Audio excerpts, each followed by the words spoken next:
सो एक कंस्ट्रेंट है जो वर्बल टीचिंग में, which I have seen in institutes and many other places, is कि वो बहुत रिजिडली इंग्लिश में ही पढ़ाते हैं. I mean the faculty converses purely in English, and at times it becomes a limitation, not for everyone but for few who have basically um, done their schooling maybe in vernacular or some other maybe some part of their other higher studies also. तो थोड़ा सा problem होती है. तो देखो English में अब दो चीजें, एक तो ये है कि योर कम्युनिकेशन स्पीकिंग एबिलिटी.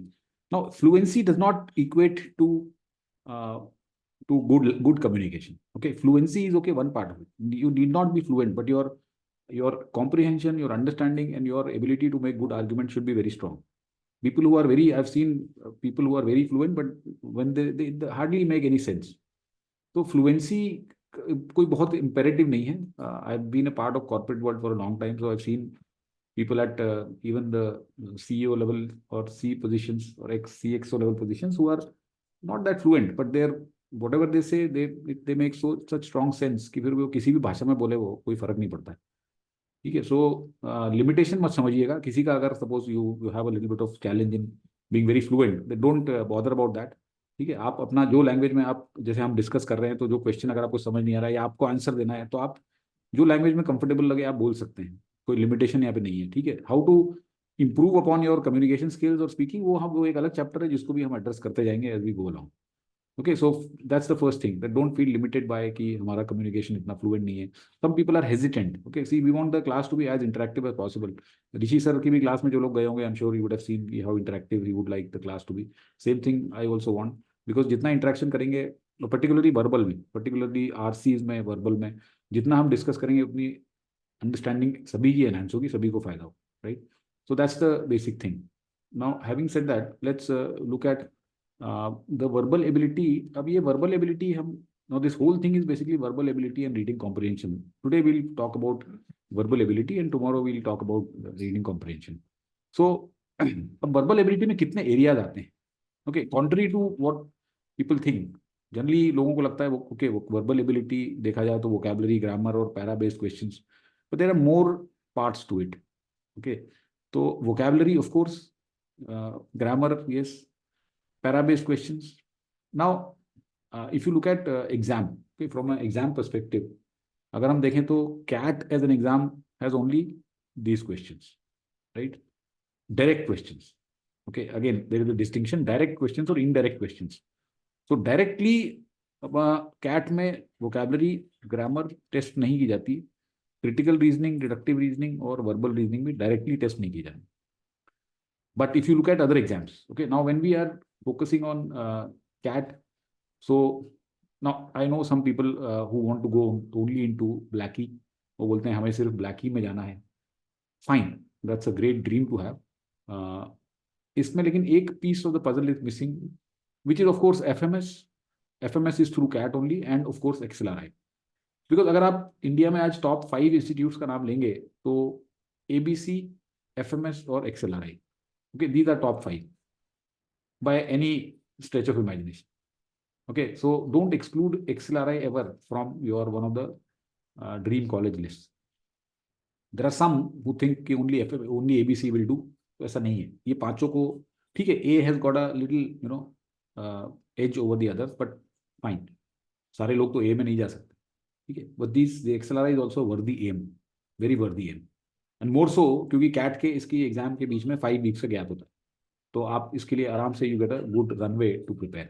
तो अब XLRI में, जैट में we have vocab, we have grammar, we have critical reasoning, direct questions also. ठीक है. Yes, there are 2 exams also apart from this, which is NMAT and SNAP. Now some of you may not appear in that, but then these are excellent colleges. Again, Symbiosis, SIBM Pune is one of the top 15, so is NMIMS Mumbai, these 2 flagship colleges. So it is worth appearing and trying for those as a backup, if not anything else.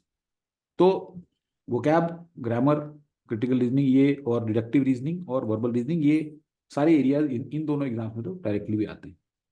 तो कॉन्ट्री to the perception की नहीं, verbal ability में तो सिर्फ यही है, ये सारा पार्ट है. In fact if you look at para based questions, these para based questions are rather you can say the application of all of these things. तो ये जो बेस आपका बनेगा, वो बेस आपका वोकैबुलरी, ग्रामर और क्रिटिकल रीजनिंग और इन सब से बनेगा. And then you will be able to apply those. So when you are solving a para jumble, unknowingly you are actually using grammar also, you are using vocab also, you are using some critical reasoning also. Summary जब आप कर रहे हैं या odd one out निकाल रहे हैं तो इन सब में भी इनका बेस लगेगा. तो these are very very important areas जिसको हमें बिल्ड करना है. एक मिसकंसेप्शन जो है, जो मैं आपको बता दूं, many people carry throughout their preparation for CAT. See, CAT का जो VARC सेक्शन है ना, अगर आप मेरे से इसकी इंपॉर्टेंस पूछें, इसकी इंपॉर्टेंस ये है कि आपका स्कोर जो है वो एलिवेट कर देगा जबरदस्त तरीके से. Okay, you can ask people this time, you can ask people maybe last time also. There are some, in fact, VARC has contributed almost to the tune of 50% or even more of their total score. So I have students who have scored 82, out of that 38 is VARC. There are students who have scored 63, out of that 38 is VARC, or 37 or 36 is VARC. So 63 पे इस बार उनका काफी जबरदस्त percentile बनने वाला है. 97 percentile से ऊपर बनेगा, 97 बन जाएगा. उसमें से 38 का कंट्रीब्यूशन VARC का है. There are some who have, there one student who has scored 44 and overall उसका 72 है. तो मतलब आप अगर DILR और क्वांट में आप अगर कट ऑफ क्लियर कर लेते हो 12 13 13 15 मार्क्स इस बार, और अगर VARC में आपने अच्छा किया है, तो you have a 99 great chance of hitting 99. तो VARC की सिग्निफिकेंस आपको अपना स्कोर बूस्ट करने में रहेगी. Of course, there are some who are challenged at this and who would want to even get cut off भी clear हो जाए तो अच्छी बात है. But most of you should use the opportunity who are preparing right from now कि VARC में तो आपको 40 से कम लाना ही नहीं है. Okay, you have to make that a point कि हमें 40 से कम कैसे भी नहीं लाना है. And that's how you are going to hit the 99.5 plus. So अब इसमें एक जो मिसकंसेप्शन है, लोग जो कैरी करते हैं कि हमने RC कर ली साल भर, हम तो RC करते रहते हैं दिन भर, और हमने बहुत सारे मॉक्स दे लिए, और फिर भी हमारा स्कोर 11 आया, हमारा स्कोर 12 आया या 15 आया या सिंगल डिजिट में आ गया. That's a mistake. What you are doing is कि आप सीधे सीधे एंड रिजल्ट को देख रहे हो. आप उसकी प्रोसेस में नहीं जा रहे हो, आप उसके आप बेसिक्स को स्ट्रेंथन नहीं कर रहे हो, आप सिर्फ रिजल्ट पे जा रहे हो. इसमें क्या है, थोड़ा सा एक मिसकंसेप्शन ये है कि RC है, RC करना है, RC में क्या है, ठीक है, समझ लिया, निकाल लिया मेन आइडिया, क्वेश्चन आंसर कर लिया, हो गया. So it's not that straightforward. Okay, there are many things which, if you are solidly grounded in all these other areas, then you will find it very easy to handle. मतलब वो फिर आपको एक second nature जैसे आएगा. Once you are well grounded in all of these areas. अगर ये areas आपके strong नहीं है, तो आप struggle करते रहोगे. Maybe sometime you might do 4 out of 4. Other times you might miserably flop, 0 out of 4 हो जाएंगे. तो वो बहुत inconsistent score चलता रहता है. So हमें बहुत शुरू से we have to focus on strengthening these core areas as well, apart from doing whatever else that we are doing.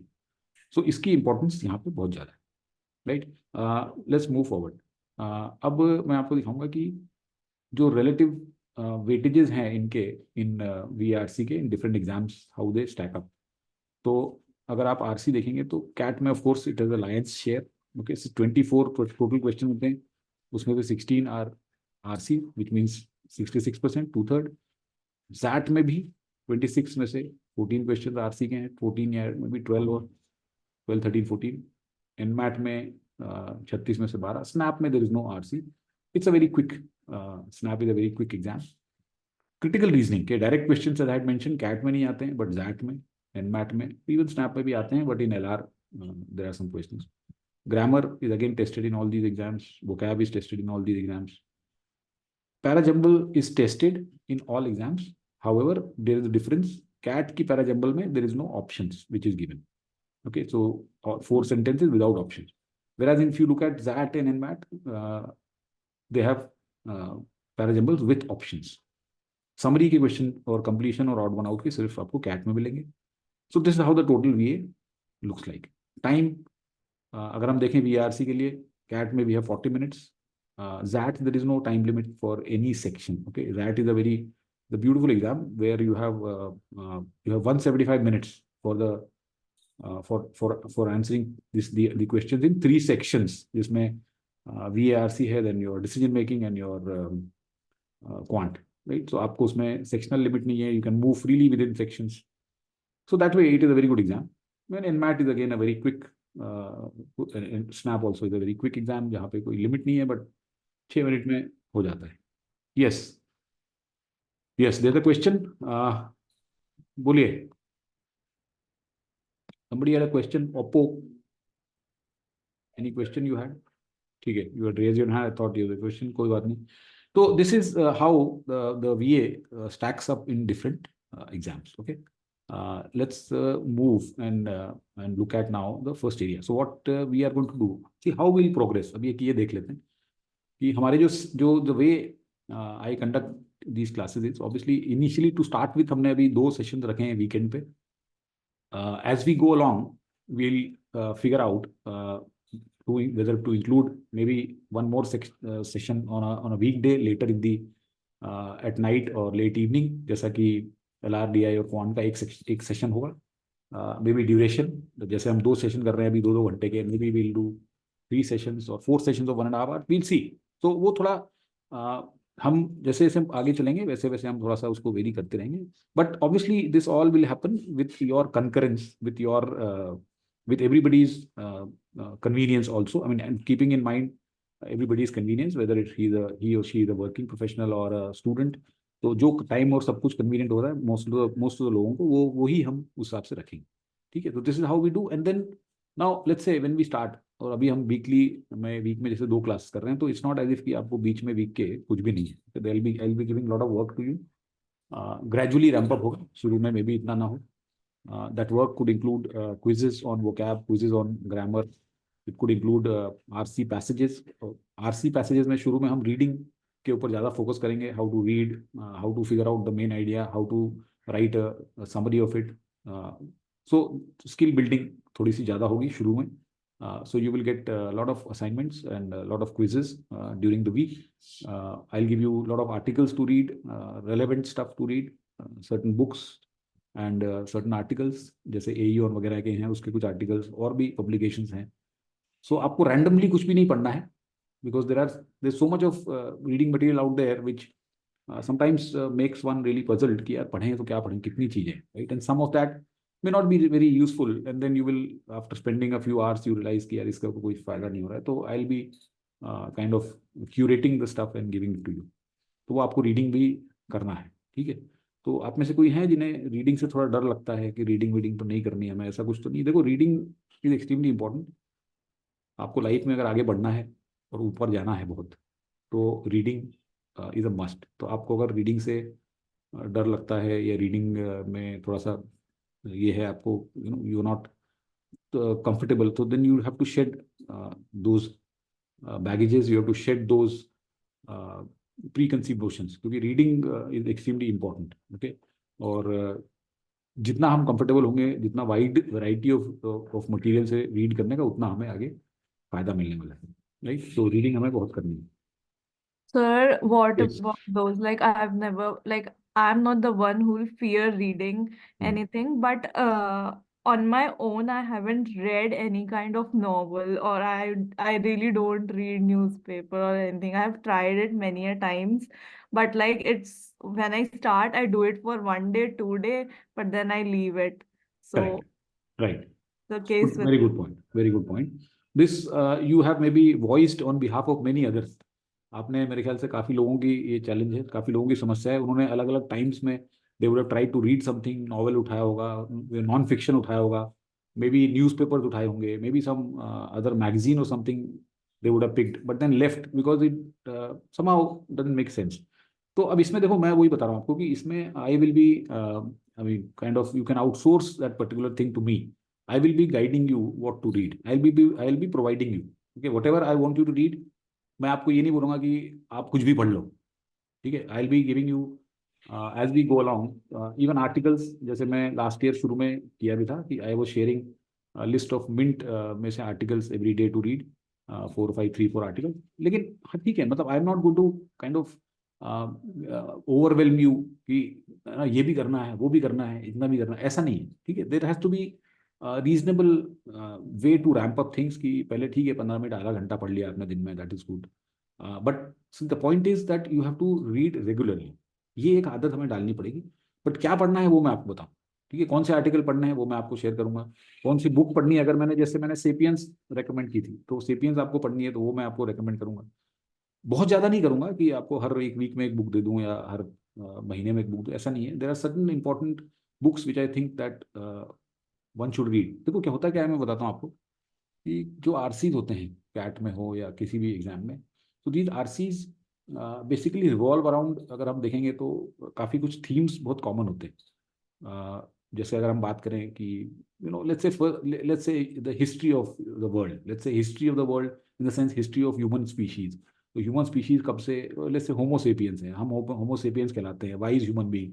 तो हमारी जो करंट जो वाइज इसलिए हैं, जो हमारा ब्रेन है वो now we have that awareness, we have that consciousness, we can think, we can cognitively do many things, we can draw, we can paint, we can do. So ये सब हमारा 40-50 हज़ार साल पहले से जो हम थे तब से स्टार्ट हुआ। उसके बाद में तब हम हंटर गैदर थे, देन वी बिकेम फार्मर्स और agriculturist around 10,000 years back, and then we started having civilisations, towns, settlements, जो कि पहले नहीं होते थे, right? And then that's how we started developing these civilizations। फिर ग्रीक सिविलाइजेशन आई, रोमन सिविलाइजेशन आई, उसके बाद में गायब हो गई रोमन सिविलाइजेशन। देन उसके बाद में Middle East, the Ottoman Empire and all, Byzantine Empire, ये आए। देन उसके बाद में रिनासा हुआ यूरोप में, देन एनलाइटनमेंट पीरियड हुआ, उसके बाद में फिर 19th-20th सेंचुरी में आ गए, कॉलोनियलिज्म हुआ। एंड देन उसके बाद में you had the Russian revolution, you had the First World War, you had the Second World War, you had the Cold War. तो ये जो पूरा एक टाइमलाइन है, we should have some idea about this, because बहुत सारी जो RCs होती हैं इसके ऊपर बेस्ड होंगी। एवोल्यूशन है, ह्यूमन बीइंग्स का एवोल्यूशन कैसे हुआ, ह्यूमंस का evolution, Charles Darwin theory of natural selection है, right? So all of those things if we know to some extent, colonialism क्या होता है, इंपीरियलिज्म क्या होता है, socialism, communism, capitalism, so many of these areas which are very common, which are very commonly asked, these themes in RCs. So we'll have to read about those.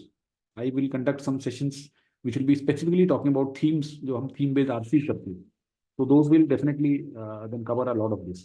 तो आपको इसमें एक तरह से you will be kind of not just doing those RCs but even able to understand a little bit about all those important maybe philosophies you can say, or concepts or theories or fields that you can say. तो काफी कुछ इसमें हमें सीखने को मिलेगा as we keep going, because what we are doing is not just in a narrow way we can look at it as we are improving our English or our VARC capabilities, but in a broader sense we are actually expanding our horizons. Okay, we are expanding our horizons, because ultimately what you are aiming to do, you are aiming to become a manager, right? What is a manager? Manager is a generalist. Manager is not a specialist. So manager then, being a generalist, has to have an idea about lot many more things than maybe a computer programmer, or maybe a maintenance support fellow, or maybe a account analyst or somebody, right? उसके बजाय आपको, you should as a manager know a lot more, right? Butterfly effect बोलते हैं कि a butterfly flutters in let's say Amazon forests, and how the economies all over the world feel the impact of it. तो वो आपको एक उस level की understanding होनी चाहिए एज अ मैनेजर, राइट? तो हम यहाँ पे basically we are expanding our horizons. Okay, जो हमारा हमारे जो जो रेंज है हमारी सोचने की, अभी उसको हम एक्सपैंड कर रहे हैं, right? And of course we are basically learning all the skills. So that's what this thing will be about, right? So first pillar, as I said, vocabulary. Now vocabulary के साथ में एक चैलेंज जो है ये है कि this takes little longish time to build than compared to other areas. जैसे ग्रामर है, तो ग्रामर में भी can be ramped up by a focused let's say by focusing on it for maybe couple of months, 2 महीने में, 3 महीने में हम अपनी ग्रामर को अच्छे से एलिवेट कर सकते हैं. वोकैबुलरी को एलिवेट करने में टाइम लगता है. You need to work upon it, you need to constantly practice it, तब जाके कहीं हमारी वोकैबुलरी एक लेवल की पहुंचती है. ठीक है, and we need to have that vocabulary, because sometimes even one word can become a showstopper in any RC or in any question. एक वर्ड जो है वो आपको तकलीफ दे सकता है, कई बार नहीं भी होता है, कई बार कॉन्टेक्स्ट से आप समझ सकते हो उसका मीनिंग, बट कभी कभी वो थोड़ा दुख दे सकता है. तो इसलिए वोकैबुलरी हमें अपनी एनहांस करना बहुत जरूरी है. And one advantage of starting early which you will have over others who start late is that you have ample time to build your vocabulary. और ये वोकैबुलरी आपको अगेन बहुत नैरो सेंस में नहीं देखना है आपको. इसको आपको देखना है कि ये आपको बहुत आगे लेके जाए, right? People who have been very very successful are all those who have had excellent vocabulary, because vocabulary is ultimately है क्या? Your ideas, when you express, you need to have words. If you are you are short of words, then how will you express those ideas? तो आपके जो ideas हैं, जो idea की range है, that is directly proportional to your vocabulary, right? तो अब ये समझते हैं पहले तो कि ये वोकैबुलरी बेसिकली होता क्या, I mean what do you actually mean by vocabulary? Anyone? Vocabulary means what? If we say vocabulary, vocabulary is basically uh, Using correct word at using correct correct word. time. Okay, okay, see, vocabulary, but basically vocabulary is actually the, now vocabulary also is of a particular language. Okay, vocabulary is basically the number of words, the words, or rather the words in a language, words in any language. किसी भी language में जितने भी possible words हैं, कि उसको हम बोल सकते हैं vocabulary, right? So it's a collection of words, you can say. Now your vocabulary is again what words you know. ठीक है, तो एक तो ये हो गया total words. Now let's say English language. तो अब इंग्लिश लैंग्वेज में आपके हिसाब से what might be the total number of words? Anyone would hazard a guess? कितने वर्ड्स होंगे इंग्लिश लैंग्वेज में?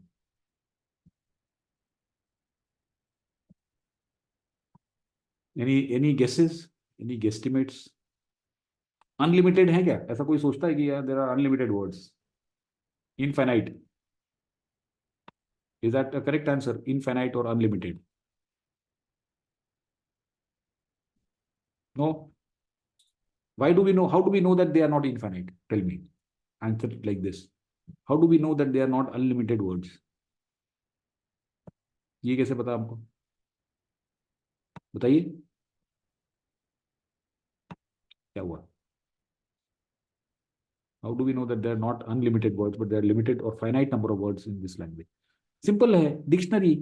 जो वर्ड है वो डिक्शनरी में है तो वर्ड है, वो डिक्शनरी में नहीं है तो नहीं है.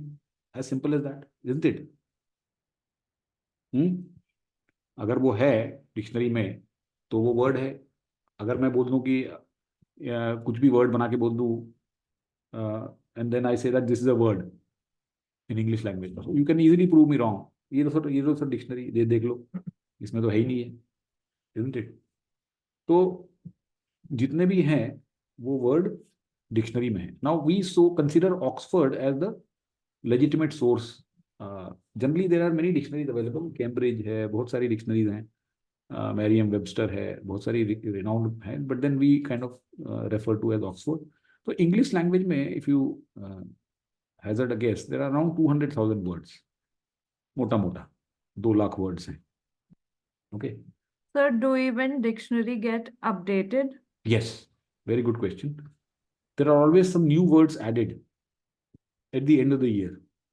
So Oxford has got a habit, or rather they have a trend of declaring a word of the year at the end. So anyone knows what is the year of the word for 2023? Year of the word 2023. That's Riz. Yes, Okay, sir. that's been taken from charisma. Yes, sir. इसी के अंदर वो charisma पढ़ा होगा आपने, I'm sure.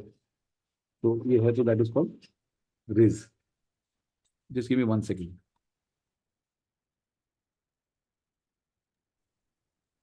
All right. So every year Oxford adds, and then they see there are many Indian or Hindi words also. They find their way based upon the usage. तो अगर थोड़े दिन पहले, अगर कुछ सालों पहले की बात करें तो जैसे gulab jamun. Gulab jamun is a word that is there in Oxford. जुगाड़ has been included in Oxford. तो वो यूसेज देखते हैं कि ऑल ओवर द वर्ल्ड कौन से वर्ड का कितना यूसेज हो रहा है, उसके बेसिस पे. जैसे सेल्फी, ओके, काफी साल पहले सेल्फी को उन्होंने डाल दिया था उसमें. तो ऐसे वो वर्ड अपने अपडेट करते रहते हैं.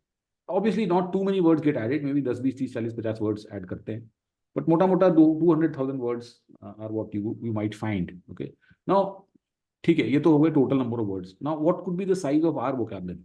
एनीवन? हमारी वोकैबुलरी में कितने वर्ड्स होंगे? कोई आइडिया रफली इसमें से 200,000 में से how many words would we be knowing? Maybe 50 or 100. 50 words? आप बहुत Is it too grossly, much? No no, it's too much underestimation है। 50 और 100 वर्ड्स तो कुछ भी नहीं होते। आप अगर एक प्रेपोजिशन की लिस्ट बना लोगे, to, for, from, above, out, yet, under, ये तो यही हो जाएंगी 50-100। तो you are grossly underestimating. 47,000। 47,000 नहीं, अब आप थोड़ा सा ओवर एस्टिमेट कर रहे हो। 3,000 is again okay. Now let me tell you. देखो, वोकैबलरी का जो एक साइज होता है वो भी कई चीज़ों पे डिपेंड करता है। दो टाइप के स्पीकर होते हैं किसी भी लैंग्वेज के। ओके, एक को हम कहते हैं नेटिव स्पीकर्स, राइट, और एक होते हैं फॉरेन स्पीकर्स। नॉन नेटिव बोल दो या फॉरेन स्पीकर, नॉन नेटिव बोल दो, ठीक है। तो अब जैसे इंग्लिश है, तो इंग्लिश हमारे लिए क्या, आर वी नेटिव स्पीकर्स और are we foreign speakers? Foreign speakers. Yes. So we are foreign speakers, right? We are not native speakers. We are not born in a country where और our mother tongue is not English. ठीक है, ये अलग बात है कि हमारे यहाँ पे आजकल बहुत सारे लोग अपने कुत्तों से भी अंग्रेजी में बात करते हैं। That's a different issue. But the point is that we are not native speakers of the language. So obviously, native speaker would have a higher vocabulary or size than a foreign person. But then it depends upon also कितना reading किया है। ठीक, vocabulary का size जो है अभी जो current, अगर मैं आपको बोलूँ कि आपकी वोकैबलरी का क्या साइज है, you can calculate, okay, you can find out. अगर मैं बोलूँ कि आप अपनी वोकैबलरी का साइज पता कर सकते हैं, तो आप obviously you might be surprise, अरे ऐसे कैसे कर सकते हैं? Do you expect us to write each and every word that we know, recall? फिर तो पता नहीं कितने साल लग जाएंगे। So no, there is a very very simple technique. आप एक साइट पे जा सकते हैं जिसका नाम है testyourvocab.com। ओके, इस पे जाके आपको 2 मिनट या 3 मिनट लगेंगे। वहां पे आपको वो एक लिस्ट ऑफ वर्ड्स दिखाएगा और सिर्फ एक क्वेश्चन पूछेगा कि इसमें से कितने वर्ड से आप फेमिलियर हैं, टिक कर दीजिए। फिर आप कर दोगे। पहली लिस्ट ऑब्वियसली थोड़ी सी मोर एलिमेंट्री वर्ड्स की होगी, फिर सेकंड लिस्ट देगा वो।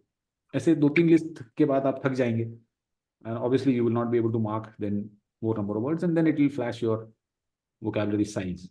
तो एक अगर एक एवरेज पर्सन है, प्रोफाइल है उसकी, आपकी एज का, जो अभी ज़्यादा रीडिंग वीडिंग नहीं की है उसने बहुत ज़्यादा, तो मे बी 6-7-8 हज़ार, 6,000 से 8,000 would be the size of vocabulary. Then there could be somebody who has been reading and so उसकी वोकैबुलरी साइज में भी 15,000 भी हो सकता है। Somebody who's really into it, maybe 20 or 25, but maybe on the outside, let's say when I test, then I would get it maybe 35 to 40K, 35K maybe। तो इसके बीच में रेंज करता है। Now how do you, so obviously now once we know, so do this test, okay, do everyone, I would strongly recommend to go and do this, because we should know, before we, अगर हमें Usain bolt का record तोड़ना है तो हमें पता होना चाहिए कि आज हम कहाँ खड़े हुए, ठीक है, and where do we have to go, तो then we can make a plan. तो आपको अगर अपनी वोकैबुलरी रैंप अप करनी है तो आपको पता होना चाहिए कि आज आप कहाँ पे खड़े हुए। तो इसलिए you have to do this. So just do that, and then you can share with me what was your score. So, okay, fine. So we get our score. What next? What next should we do? How should we ramp it up? Okay, so how to increase our vocab? अब इसके देखिए 2 तरीके होते हैं।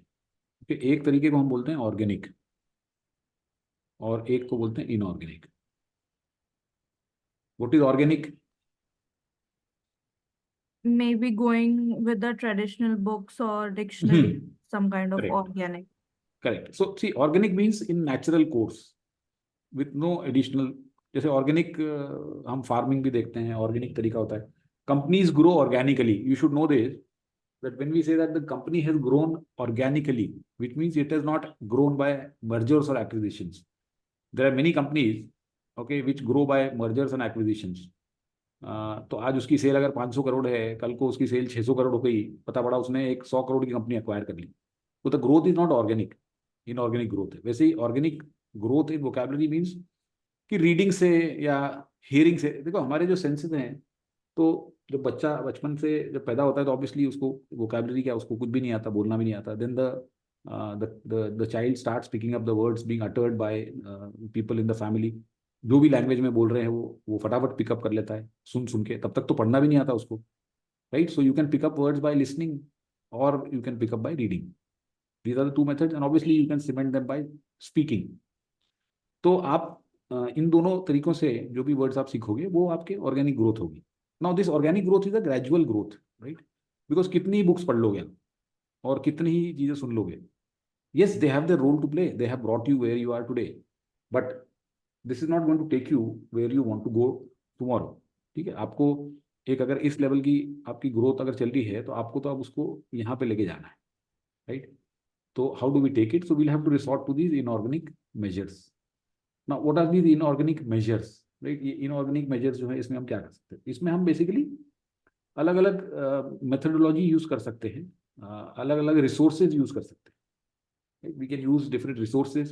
What are those resources? Okay, so those resources can be, one could be, so one technique is a root based. Okay, root based. This is the most effective, most commonly used way to increase the vocab. Most of the English language words are based upon Latin and Greek, and they have common roots. Even कई तो संस्कृत और इसके ऊपर based. तो आपने अगर एक root पकड़ी, उस रूट से एसोसिएटेड फिर बहुत सारे वर्ड्स आपको पता चल जाएंगे. और you can find out words actually जो आपको दिमाग में स्टिक करते हैं. हमारे दिमाग में वर्ड्स स्टिक, अगर हमने उसको किसी चीज से एसोसिएट नहीं किया है, देन दे वोंट स्टिक. ऐसा कहा जाता है कि एवरेज जब तक आप जैसे कोई नया वर्ड देखते हो तो unless you go through it 6, 7, 8 times, it will not stick in your memory. Because उस वर्ड को कोई एसोसिएशन चाहिए. It needs some hook to latch on to remain in your memory, otherwise it will slip. तो root based जो हम technique use करते हैं उसमें हम एक हुक लेते हैं, right? So there is a hook. So let's say there is a root lock. Okay, so lock means to talk. So can anyone tell me a few words which are based upon this root lock? Eloquent. Eloquent, very good, excellent. Eloquent. So eloquent मतलब somebody who's a good speaker, right? So somebody who's a good speaker is eloquent speaker. So this lock refers to this talk. Or loquacious, right? Loquacious means somebody who likes to talk a lot, जो बहुत बातूनी होता है. जैसे बसंती. बसंती को जानते हो आप? बसंती का नाम नहीं सुना? सुना है? किस किसने सुना है? मैंने. Very good. रिपब ने सुना है. बस. अरे यार आप लोग क्या कर रहे हो? 2 लोगों ने सुना है. ठीक है, 2-3 लोगों ने सुना है. ठीक है, तो आप लोग ओके. तो you don't know the character Basanti from Sholay. कोई बात नहीं. तो she was loquacious. Then you have a word called colloquial. Colloquial means day to day speaking. जो colloquial language होती है, slang जैसी होती है, formal नहीं. Okay, तो उसको colloquial language बोलते हैं, right? Colloquial. Then you have something called as somniloquent. Somniloquent कौन होते हैं? इसमें 2 रूट आ गई. एक आ गई somn. Somn means जो somebody who likes to talk within himself or herself. नहीं, वो soliloquy होता है. Soliloquy. ओके. So self-talk, नहीं, self talk is soliloquy. Sleep में. Yes yes, sleep. sleep talking, sir, sleep Sleep talking. talking, yes, yes. Got it, sir. जो लोग सोते में कई बार बात करते हैं, बड़ी खतरनाक बीमारी है ना? आप अपने इंपॉर्टेंट सीक्रेट्स बता सकते हो किसी को, तो ध्यान रहे. तो somniloquent basically somn means sleep, है ना? ऐसे ही सोते हुए चलते भी हैं लोग. Okay, there is a word for सोने में जो चल देते हैं, वो कौन होते हैं? Somnambulistic. Somnambulist. Yes, sir. Somnambulist. Somnambulist. Right, correct, very good. तो सोम इज अनदर रूट, राइट? सो जैसे एक वर्ड आपको अगर पता है, एक रूट पता चल गई, तो आप उससे you can. Elocution. sir. Elocution. Yes yes, elocution is public speaking. तो लॉक और लॉक है ना, ये लॉक भी होता है इसी में. देन यू हैव ग्रैंडिलोक्वेंट, जो लोग बड़ी बड़ी बातें करते हैं, right? Prologue. So this one word will open the doors to, one root will open doors to many words. तो ये root based technique है जो कि बहुत effective है. Then you can use some books. Okay, जैसे सबसे important है word power made easy. I'm sure most of you, किसने इसका नाम नहीं सुना है? Please raise hand. जिसने word power made easy का नाम नहीं सुना है. मोस्टली लोगों ने सुना ही होगा. किस लोगों ने इसके साथ काम किया, पूरी बुक कंप्लीट, जितने भी सेशंस हैं वो कंप्लीट किए हैं? Is there anyone? Sir, Only I 10%. started it in my 11th standard, You but did I it in your 11th already standard. no, Okay. no, as I already mentioned that I have a habit of starting Right. a thing and then leaving it in Oh, midway. okay. I did the same thing here as well. Okay. You did not Sir, I persist. did 4-5 sessions. 4-5 sessions. Okay. Yes, sir. Right. Fine. So, okay, Akash has done it. Great. So, this is a wonderful book. We will base our vocabulary sessions mostly on this. हमारे vocabulary के sessions हम इसके ऊपर काफी कुछ base करेंगे. तो इसको आपको मैं, I will not just ask you to do it on your own. I'll work with you in this. Okay, 2-3. हाँ, वही होता है. देखो 2-3 सेशन काफी लोगों ने किए हुए इसके, लेकिन पूरा परसिस्ट करके एंड तक खत्म करने में. So we will base our vocab sessions on this. ठीक है. So that's a fantastic book. So this is one way of doing this, right? So you have these root based, you have these books, and that's how we are going to.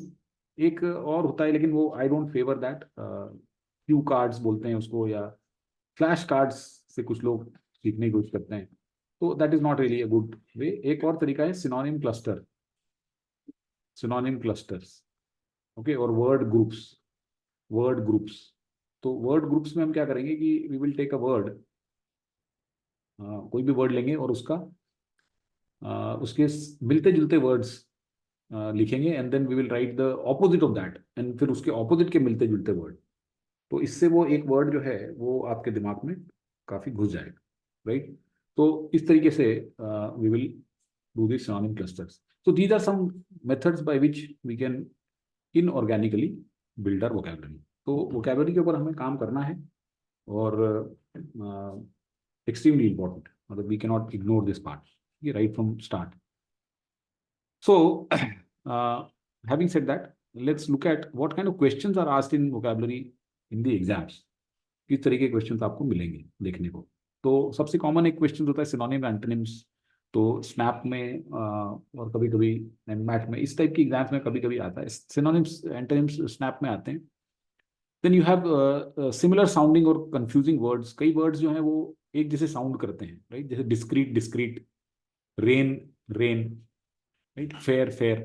सो उसमें वो आपको बोलेंगे कि विच is the in that particular context which is the correct usage. So you have these similar sounding words or confusing words, right? जैसे ये है forbear, waiver. Can anyone tell me the difference between these two? Waiver.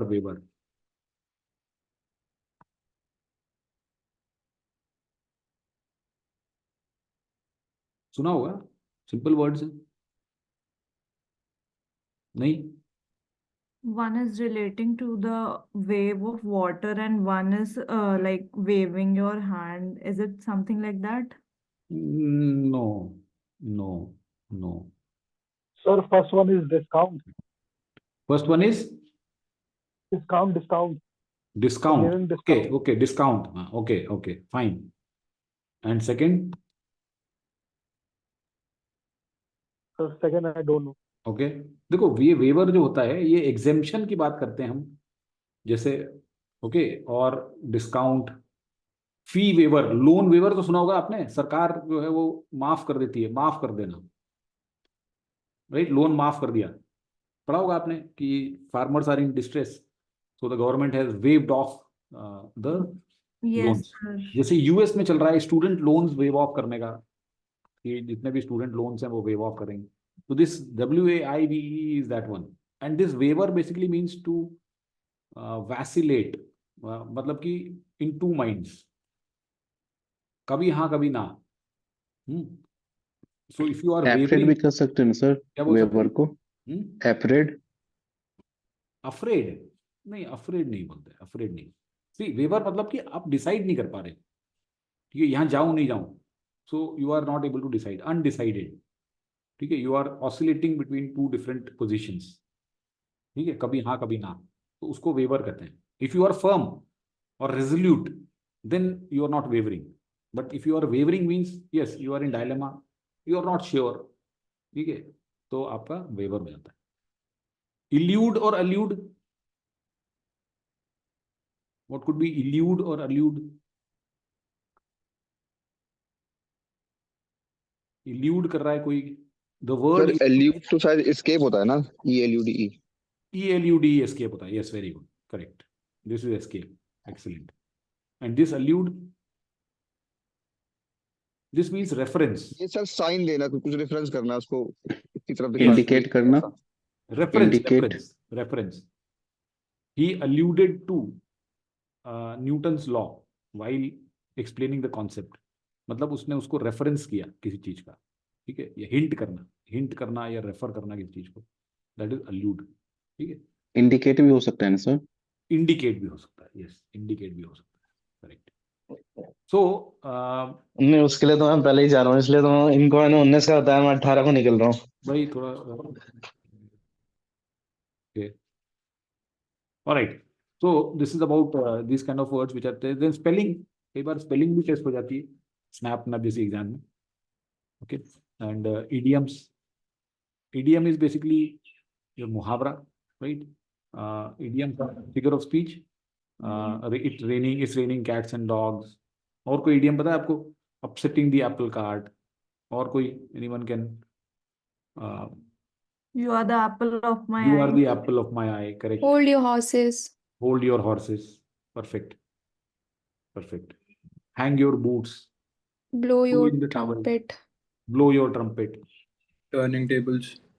Turning tables. Correct. तो idioms भी हमें पता होने चाहिए. ठीक है. Then most appropriate word. Okay. अलग अलग टाइप्स की स्टडी को अलग अलग कहते हैं. अलग अलग फियर्स होते हैं किसी चीज का. फियर ऑफ क्लोज्ड स्पेसेस को क्या बोलते हैं? क्लॉस्ट्रोफोबिया सुना होगा आपने. मीनियाज Yes. होते हैं. राइट. So Yes, sir. अलग अलग वर्ड्स होते हैं. सिनोनिम्स हैं. Verbal analogies. आपको एक सेट ऑफ वर्ड्स दे देंगे and then they will tell you कि ये जो 4 ऑप्शंस है इसमें से which has the same relationship as this particular set. Sentence completion होंगे. Fill in the blanks. Figure of speech. Figure of speech is very important. You have metaphors. You have Hyperbola.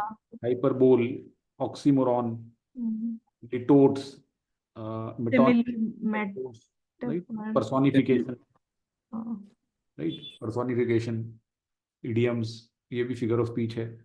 Simile. Alliteration, anaphora, मतलब कुछ थोड़े से obscure से भी हैं, कुछ बहुत common है. तो metaphor, simile और oxymoron, personification, hyperbole, these are all very understatement भी होता है एक. These are very common figures of speech. So we should be able to identify कि sentence में figure of speech क्या है. Identify the compound words. Compound words होते हैं. तो इस तरह के कुछ questions जो हैं वो हमें मिलते हैं. Let's try our hand at some of the questions. थोड़ा सा try करते हैं. Right? Let me see how many of you are able to do these two fill in the blanks. Take a minute and try to do these two. We'll also have to understand कि sentence का जो structure है उससे कैसे हमें hint मिलेगी.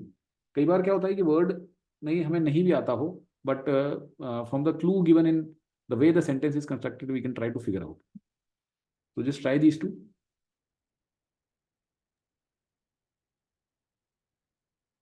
maybe C. Sir, first का D. D आएगा सर. Sir, D. One का D, sir. One का D.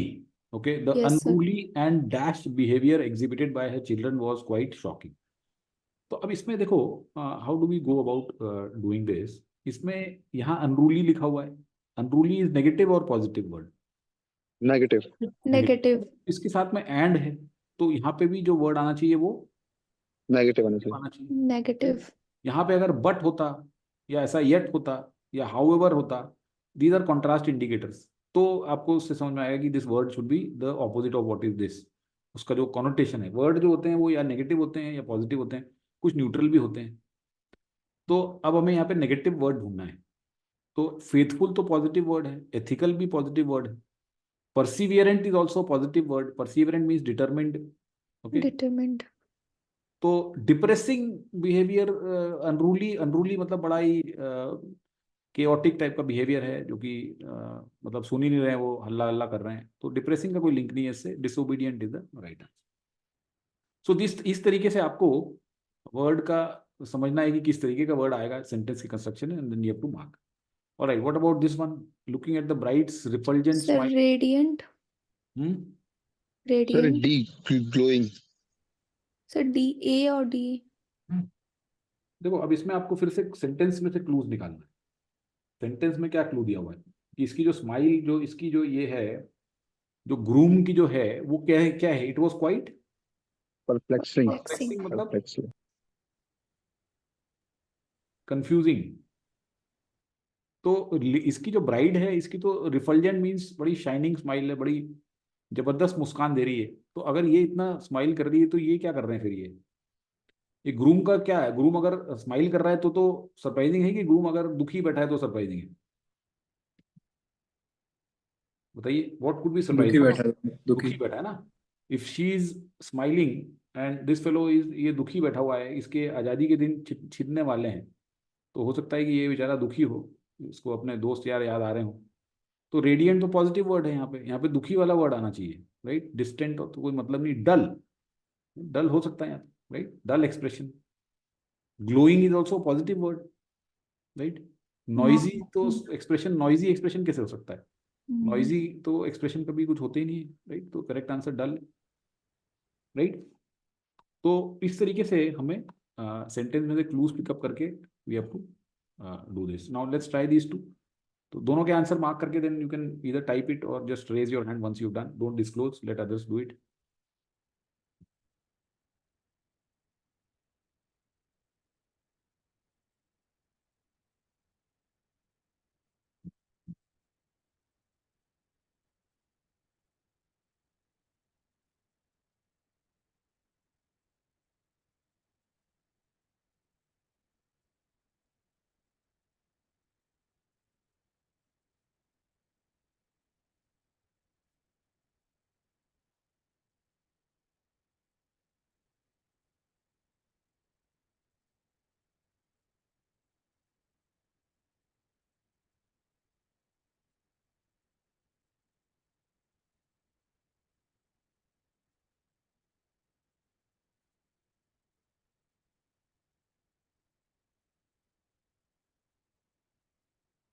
Okay, so third and fourth, both you have to do.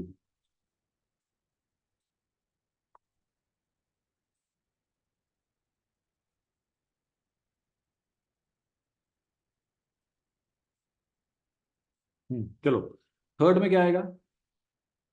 Courage. Courage. Courage, very good. Known for their bravery, so bravery पे horses are used for symbols of courage. ठीक है, first class. This is a little tricky. Although horses are known for the devotion, in some culture they are used as symbols of, treachery. हाँ कैसे? देखो यहाँ क्या लिखा है? Although, although मतलब,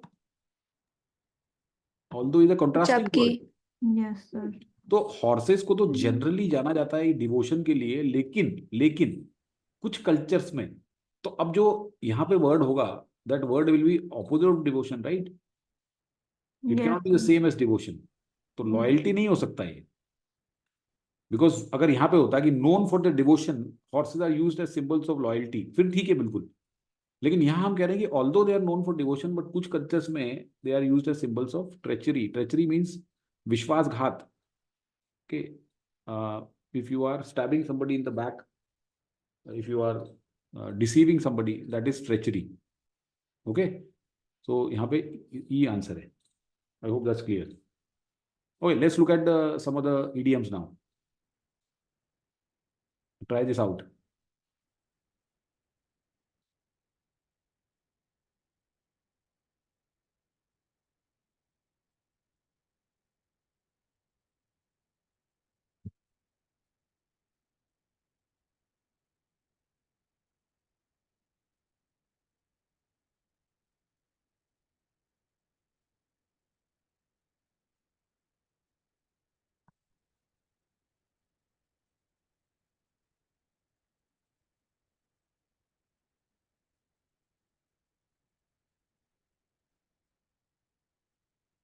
ये आंसर आप सिर्फ मेरे को मार्क करो, डोंट मार्क टू एवरीबडी।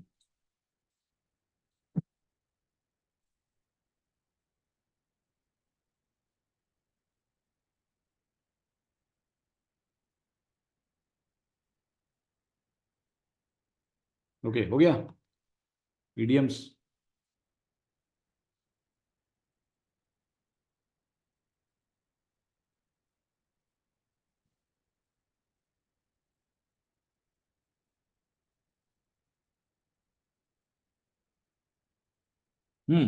चलिए इसमें क्या आंसर होगा idioms में? फिफ्थ का 4। First one, B. Slide into the red, मतलब कोई कंपनी अगर लॉस में आ जाती है या कोई डेट में चला जाता है तो we say that slide into red. So this is D. Bold from the blue means sudden surprise, complete Sir, surprise. is it not having a connection with B? Which one? Slide First into the... one. No, no, no, Yes. no, no. See, this is chickening out. Chickening out means कि छोड़ के भाग जाना. If you chicken out means you don't have the guts to carry forward whatever plan you were supposed to do. So chicken out means Means I'm chickening out when I decide for reading a book or a novel. I started with much fanfare. I started the preparation with a lot of fanfare, but I chickened out after the first mock. कई बार ऐसे भी होता है, लोग एक mock में डर जाते हैं, छोड़ देते हैं फिर. तो something like that, right? Slide into red is laden with dead. Bolt out of the blue. It was a bolt from the blue means sudden surprise. And to be the toast of town means very popular. Everybody wants to be with you. So that is here. So fourth is the right answer. Okay, which is not a compound word. The third. Yes, nocturnal. Right? This is not a compound word. Correct. Let's look at now the figure of speech. Life is like an onion. You peel it off one layer at a time and sometimes you cry.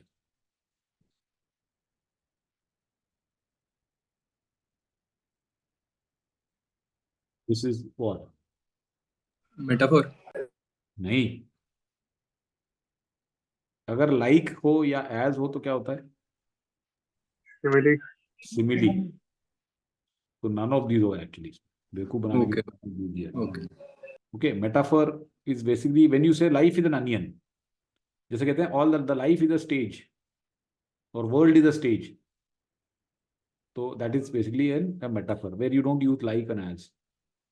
Litotes is basically when you use negative to convey something neutral or positive. जैसे मुझे कहना है कि you are good नहीं बोला मैं, you are not bad. ये नहीं बोलूँगा I liked it. I say I didn't. It's not as if I didn't like it. तो डबल नेगेटिव यूज करके अगर आप एक बता रहे हो तो दैट इज लिटोर्स. ये देखेंगे हम, will study in detail. Metonymy is basically when you use a word that is representative of something. जैसे हम हॉलीवुड बोलते हैं, Hollywood is the word use for the American movie industry. Bollywood is for Hindi film industry. तो these are basically metonymy. Wall Street is America, is New York Stock Exchange. Dalal Street is Mumbai Stock Exchange. These are metonymy. All right, let's look at this. Sir एक बार लिटोट से समझा सकते हैं? हाँ, लिटोट्स देखो क्या होता है. Suppose I ate something, you said how was it, how was the dish?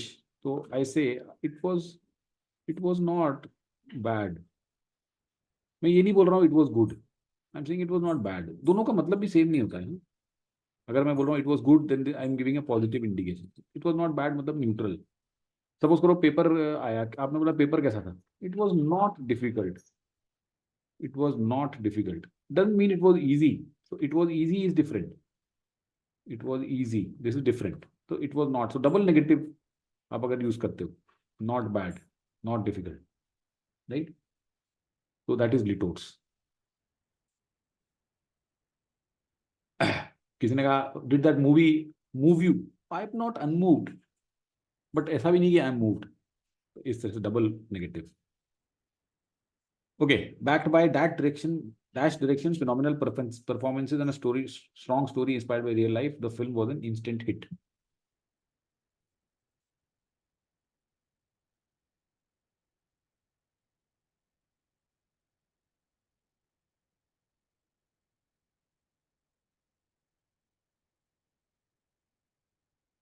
ये taught का मतलब क्या होता है? Sir second option. Correct. Second option is correct. This taut means tight, very tight. Okay, this taut is tight and this tail, real life tail. All right. Okay, now let's take a look at इसको छोड़ते हैं अभी हम. Let's look at this question. These kind of questions are called verbal analogies, where आपको एक relationship दी पता करनी है इसके बीच में, and then you have to figure out similar relationship in these. So what could be the answer here?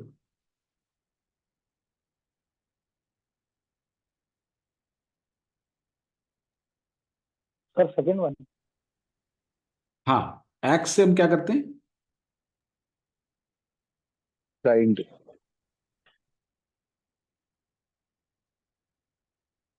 और spade से dig, right? So second is the right answer. Okay, percolate and ooze.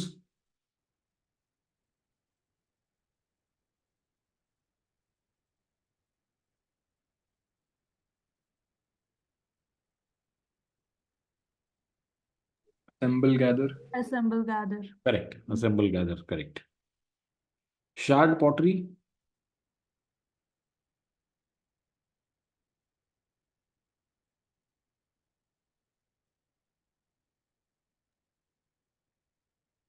It's confusing between third and fourth.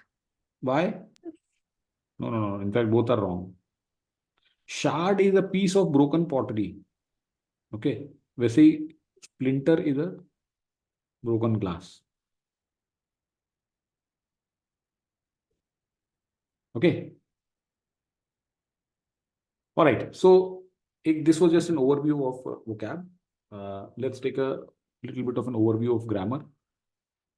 So grammar में हम किस तरीके से proceed करेंगे? देखो grammar में आपको now sometimes we get overwhelmed. Okay, grammar से कई लोगों को डर लगता है. रेज योर हैंड जो लोग ग्रामर से थोड़ा डरते हैं. अरे ग्रामर में तो बहुत सारे रूल होंगे, बहुत सारे, बिकॉज बचपन में जिस तरीके से हमने सीखा है, everybody has actually gone through this grammar, but most of you would have forgotten because they were it was taught in a very drab manner, not a very interesting way, and lots of confusing rules, lots of confusing things. कई बार कुछ चीजें illogical भी होती हैं इसमें. Okay, so let me tell you, grammar एक ऐसी चीज है, इसमें देखो बहुत सारी चीजें तो डेफिनेटिव हैं. Okay, there are many rules so to say, और ways of writing things which are definitive, means उसमें हम टॉलरेट नहीं कर सकते हैं थोड़ा भी इधर उधर. Okay, but then there are many things which are loose. Okay, many things which are rigid. Okay, you can express them in multiple ways, and there is no conclusive. कोई ग्रामर में कोई ऐसा नहीं है कि ये ऑक्सफोर्ड की dictionary में इसका मतलब यही हो सकता है, ऐसा नहीं है. तो यूसेज जो है वो एक बड़ा फ्लूइड है, तो कई बार चीज़ें चेंज होती हैं. ओके, जैसे मैं आपसे एक सिंपल क्वेश्चन पूछता हूँ कि इसमें से कौन सा सही है, क्या आएगा यहाँ पे? Me. He is taller than me. Me. आई. अच्छा, कितने लोग आई कह रहे हैं? How many of you are saying I? You can raise your hand. Harmeet is saying I. Okay. Okay. Then no one else is saying I. Okay. अब देखो इसमें ये एक बहुत बड़ा क्वेश्चन है. This is a 500-year-old question, and a fight between Britishers and Americans. Britishers say that it should be me, and Americans say it should be I. Because Britishers, they say that this than is a preposition, and anything after preposition is an object, and this me is the objective pronoun, and therefore it should be me. But Americans say that this than is a conjunction, and if two conjunctions are joined by two pronouns are joined by a conjunction, then they should be in the same form. So it should be I here. So will it sound correct if we'll say he is taller than I am? Yes. No. I am is redundant. You can say I am. You can say I am. That is also correct, not wrong. But even if you don't say I am, it is correct. American English में. अब American English में क्या है कि देखो आजकल हर चीज Americanise हो गई है. ब्रिटेन का जो एक वर्चस्व था, right, the supremacy of Britain over the world has long gone. At one time Britain used to rule the world, as we know. The Europeans used to rule the world. Okay, हर जगह Britain ने, France ने और सबने अपनी colonies बना रखी थी. But gone are the days. अभी अमेरिका की सबसे ज़्यादा चलती है. तो अब अमेरिका की नहीं, we don't follow UK English, no no no no no, ये एक थोड़ा मिस, हम हाँ हमने we use to follow UK English, but then अब हम जब मैं ग्रामर की बात करेंगे ना तो हमें अमेरिकन को फॉलो करना है, बिकॉज जो एग्जाम सेट करती है NMAT is done by GMAT which is the American agency, तो दे से वेरी क्लियरली दैट यहाँ पे आई होना चाहिए, okay, it should be I here. तो any comparison when you are doing than वगैरह लगा के या एज लगा के, तो आपको यहाँ पे सब्जेक्टिव फॉर्म ऑफ प्रोनाउन ही लिखना पड़ेगा। द पॉइंट इज कि अब अगर सपोज सी, अगर आप नॉर्मल कोर्स में कहीं एक लेटर लिख रहे हो, किसी को मेल लिख रहे हो, मी लिख रहे हो, कोई दिक्कत नहीं, इट इज परफेक्टली वैलिड। लेकिन अगर टेस्ट में वो आएगा तो आपको ये लिखना पड़ेगा, क्योंकि वो टेस्ट कंडक्ट किया जा रहा है किसी अमेरिकन एजेंसी के द्वारा, जैसे जी मैट है, तो वो आपको वहाँ पे स्पेसिफिकली कहेंगे कि आप आई लगाओ। ठीक है, हमारे यहाँ पे ऐसा क्वेश्चन नहीं आएगा, okay, because we mostly we might use both, दोनों ही करेक्ट है मेरे हिसाब से, कोई ऐसा गलती नहीं है। लेकिन अगर हम एक टेस्ट दे रहे हैं और अमेरिकन इंस्टीट्यूट कंडक्ट कर रही है, तो वो बोलेगी कि आप उसको आई लगाओ।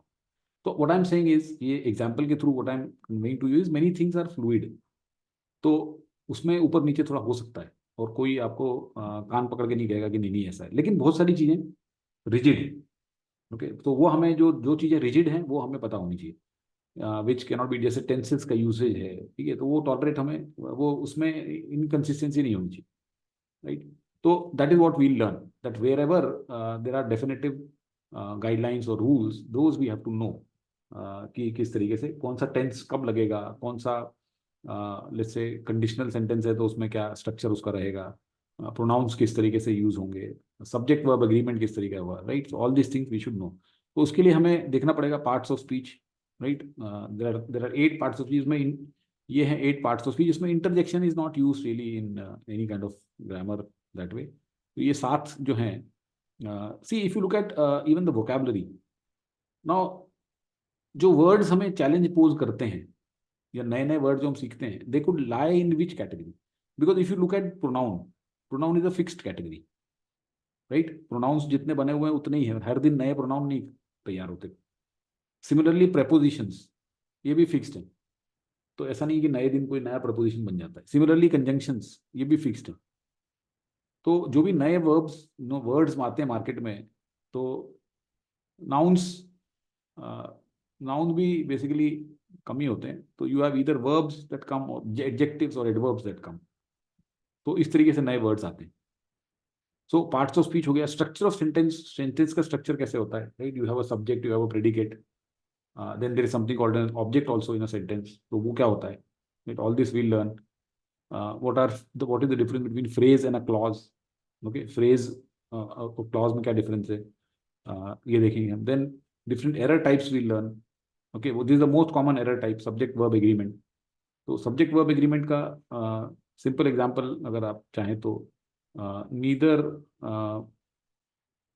the captain nor the players dash played well।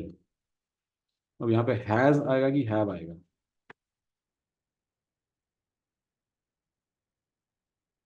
बताइए। Have. Have, have is the correct answer, because ये नीदर नॉर वाले इसमें जो सेकंड सब्जेक्ट होता है, this is subject 2, this is subject 1, तो ये जो वर्ब होता है ये इससे गवर्न होता है। लेकिन अगर मैं ऐसा बोलूं कि the captain as well as the players dash not played well, उस केस में हैज की हैव,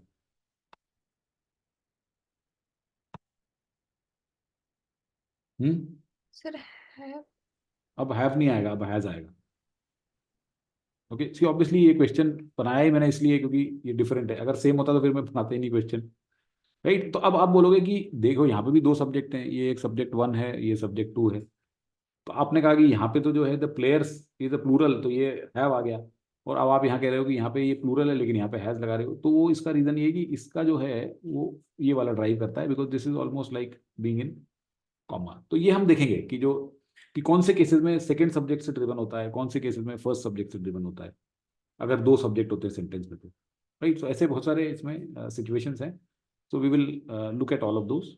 बहुत सारे मतलब ऐसे अनलिमिटेड नहीं है, but we have a few situations where we need to know कि कौन सी सिचुएशन में कौन सा verb will govern the subject, sorry which subject will govern the verb. जैसे अब एक सिंपल एग्जांपल मैं आपको और देता हूँ यहाँ पे, जो कि जनरली बहुत गड़बड़ करते हैं लोग। He is one of the tallest players who dash played basketball। यहाँ पे क्या आएगा, हैज आएगा या हैव आएगा? Has. हैज आएगा सर, सिंगल फॉर्म। ओके, कोई है जो हैव बोल रहा है? Has is wrong here actually, इधर हैव आएगा, बिकॉज ये जो वर्ब है this is governed by this who is a relative pronoun which refers to players and players is a plural. ये जो आप अगर इसको ही से मैच करा देते तो ही के लिए तो ऑलरेडी एक वर्ब है यहाँ पे इज, तो यहाँ पे टॉलेस्ट प्लेयर्स, सपोज यहाँ लिखा होता he is the only player who dash played basketball, फिर वो हैज Then आता, it is has. then it is has, right? So these kind of situations we'll look at when we talk about the subject verb agreement. Noun pronoun related errors बहुत सारी होती हैं। Okay, there are many nouns। जैसे हमें देखो एक चीज आप देखना कि जो ग्रामर में 99% चीजें तो एक पर्टिकुलर तरीके से चलती हैं, जैसे सिंगुलर प्लूरल होते हैं। Okay, suppose just give me one, हाँ सपोज आई से 10 aircrafts have landed at the airport। Tell me, is this sentence grammatically correct?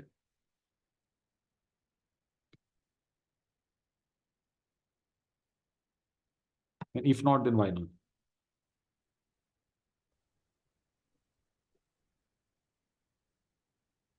Sir, it's not correct. It would be had landed. Hmm?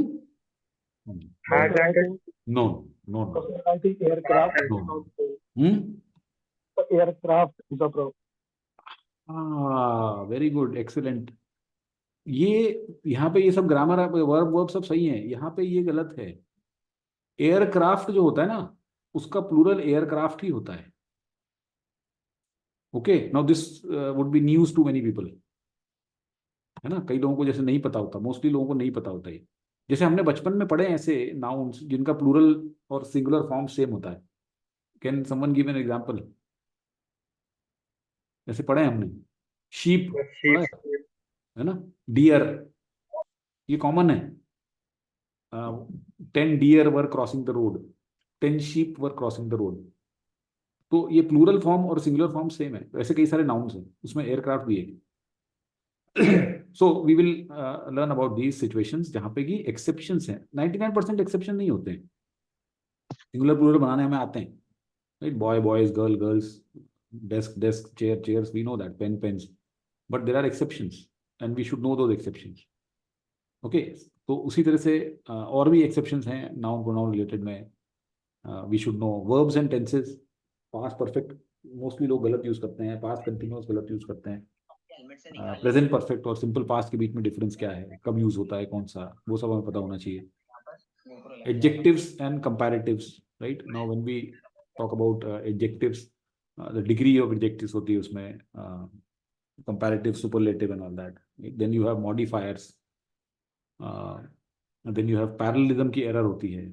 okay, because comparable parts of a sentence should have the similar structure, right? जैसे मैं बोलूँ कि he loves reading, writing and to cook, right? if I say that he loves reading, writing and to cook, तो ये parallelism violet हो गया, क्योंकि reading, writing और ये सेम फॉर्म में होना चाहिए, तो यहाँ पे कुकिंग होना चाहिए, राइट? तो इसको पैरेललिज्म की एरर बोलते हैं। So we should then idiomatic usage. Idiomatic usage मतलब ये होता है कि जो प्रचलन से चला आ रहा है। See many prepositions are used purely based upon their usage. Suppose I say he prefers tea over coffee, is this correct? No, sir. क्या है? He preferred tea over coffee. नहीं नहीं, ये तो सही है, वर्ब तो सही है, वर्ब में क्या गलती, सिंगुलर है। हाँ, Tea to coffee. Very good. देखो टी प्रेफर जो है ना, प्रेफर के साथ में कभी देन नहीं आता, कभी ओवर नहीं आता, it is always to. I prefer travelling by train to travelling by bus, so prefer will always take to, never use over. Sir, mostly I have heard the same, like he preferred tea over coffee, or I prefer tea over coffee.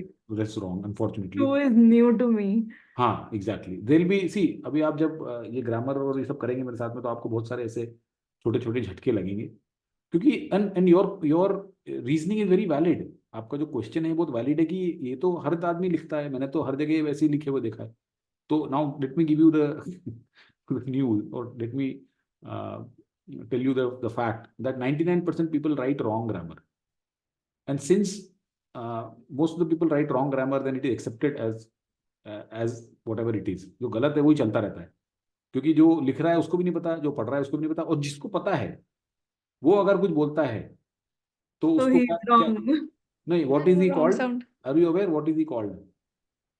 That person is labelled as a grammar. ये सुना है term आप? Nazi. Nazi. Grammar नाची। नाची Ruling. कौन थे? Nazi, sir. Ruler. नाची वो थे जर्मन जिन्होंने कि सारे ज्यूज को सेकेंड वर्ल्ड वॉर में मार डाला था, Yes. राइट? सो जो आदमी दूसरे की ग्रामर करेक्ट करता है, जैसे मैं I am a part of many WhatsApp groups ना, मेरे कॉलेज का भी ग्रुप है ये, अब बहुत सारे लोग उसमें दिन रात उल्टी सीधी अंग्रेजी लिखते हैं, तो मन तो करता है कई बार चार चार थप्पड़ लगाऊं, but okay, I sometimes point it out also, I mean when it becomes intolerable, but if that's because see I am the only person who's, or maybe there are one or two more, but in a group of 300-400 people, if there are only one or two who are doing this, then they'll be labeled as outcast, उनको निकाल दिया जाएगा group से, अरे तुम भागो यार, तुम लोग क्या अपनी ग्रामर यहाँ पे झाड़ते रहते हो। तो the point is given, most of the people are writing it wrong। I have seen even at very senior levels, CEO levels पे लोग एक मेल भी ठीक से ड्राफ्ट नहीं कर पाते because of this। ग्रामर का देखो, आप एक चीज समझ लेना कि ग्रामर आपको बहुत इंपॉर्टेंट इसलिए भी है क्योंकि आपका जो कैट, मतलब आपको आया अहमदाबाद या बेंगलोर या कलकत्ता ऐसे ही नहीं मिल जाएगा, आप उसके बीच में एक और चीज खड़ी हुई है आपके, इवन आपने कैट में अगर 99.5 परसेंटाइल भी लेके आ गए, तो एक और चीज खड़ी है, वो है Interview. नहीं, इंटरव्यू तो फिर भी ठीक है, ये क्या है? वैट, वाट लगा देगा ये। वाट कैसे लगती है? रिटन एबिलिटी टेस्ट और राइटिंग एबिलिटी टेस्ट। आपको ये बात पता होनी चाहिए कि most of the IIMs, in fact almost every IIM has stopped conducting group discussions. पहले क्या था कि जो सेकंड पार्ट था कैट के बाद में, उसमें एक ग्रुप डिस्कशन होता था और पर्सनल इंटरव्यू होता था जनरली। अब ये ग्रुप डिस्कशन बहुत कम जगह होता है, एक्सटेम्पोर स्पीच होती है, 1-1.5 मिनट आपको कुछ बोलना है, लेकिन एक्सटेम्पोर वहीं के वहीं, ग्रुप डिस्कशन नहीं होता है। तो लेकिन ऐसे लिखने को जरूर देते हैं, what means given, you will be given an essay, 20 minute में या 30 मिनट में आपको 250-300 वर्ड्स में एक ऐसे लिखना है। तो आपको अगर ग्रामर ठीक नहीं है तो आप इसमें तो फिर चैलेंज हो, तो आपको ग्रामर ठीक करनी पड़ेगी अपनी, you know, not from the perspective of clearing the written exam but also from what perspective. ठीक है, तो हमारी ग्रामर उसमें देखी जाएगी, ठीक होनी चाहिए grammar. Okay, so that's the catch here. So idiomatic usage, कहाँ कहाँ पे हम गलती करते हैं वो नहीं करनी है। Punctuation and article usage, yes there are many such situations.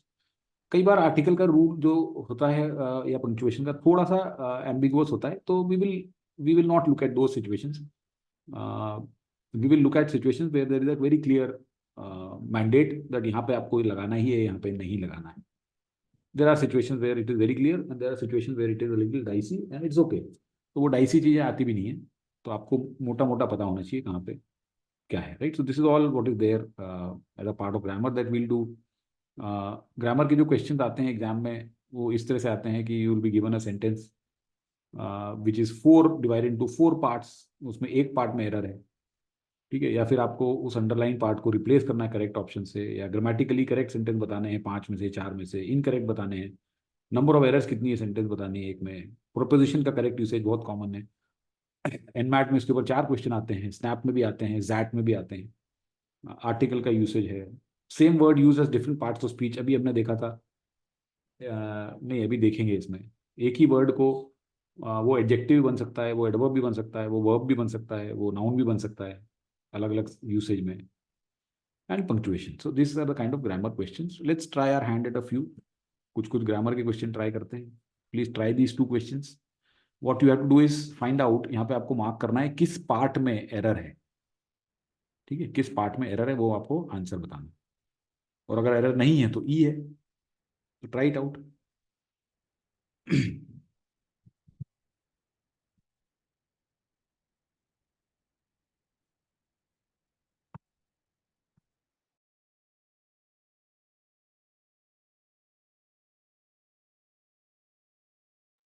I think in first one it would.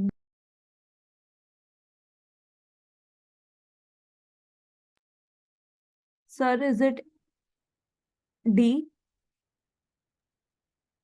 हाँ बताइए, फर्स्ट में क्या है? B I think D. Delhi और Bombay? B B D. Bombay Bombay. Were होना चाहिए सर यहाँ पे. वर होना चाहिए यहाँ पे. ओके, बिकॉज सब्जेक्ट क्या है यहाँ पे? Priscilla and I. तो प्रिसिला एंड आई मतलब प्लूरल हो गया, तो प्लूरल है तो यहाँ पे वर होना चाहिए. On time is okay. Okay, assignment on time is perfectly fine. No no problem there, right? So यहाँ पे B correct answer. Okay, what about second? In the.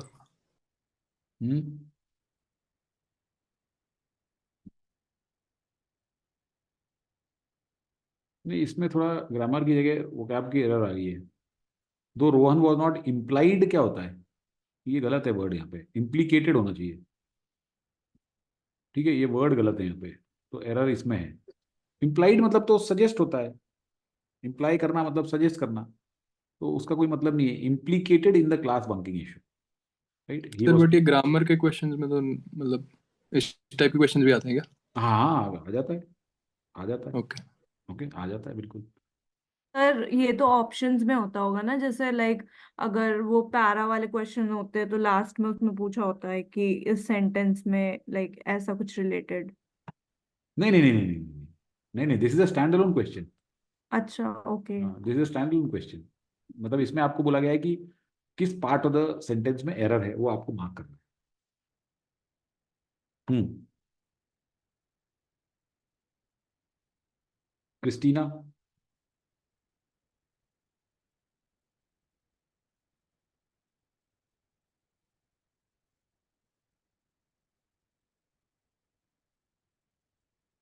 Starting the. Sir A. Very good. क्या क्या होना चाहिए? Started. Started. Very good. Start. Started. Okay, next.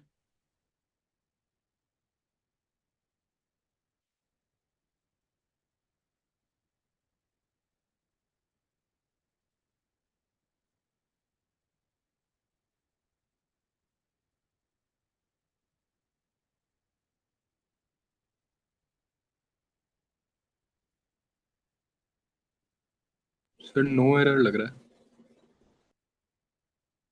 B. No error नहीं है इसमें, है एरर. सर बी में. बॉम्बे और दिल्ली? ए. नहीं. बॉम्बे. नहीं, तुक्के मत मारो. देखो यहाँ पे क्या गलती मैं बता दूं आपको. यहाँ पे पैरेललिज्म की एरर है. ये जो ईदर और होता है ना, ईदर और या नीदर नॉर, इनके बाद में जो ये कंस्ट्रक्शन होगी ये एग्जैक्टली सेम होगी. दैट मतलब नाउन है तो नाउन होगा, वर्ब है तो वर्ब, दोनों में. यहाँ पे इसने फ्रॉम बाहर निकाल रखा है. फ्रॉम ईदर ए और, ये from is redundant here, it is not needed. So from either A और B. So this from can not be repeated again. Yes.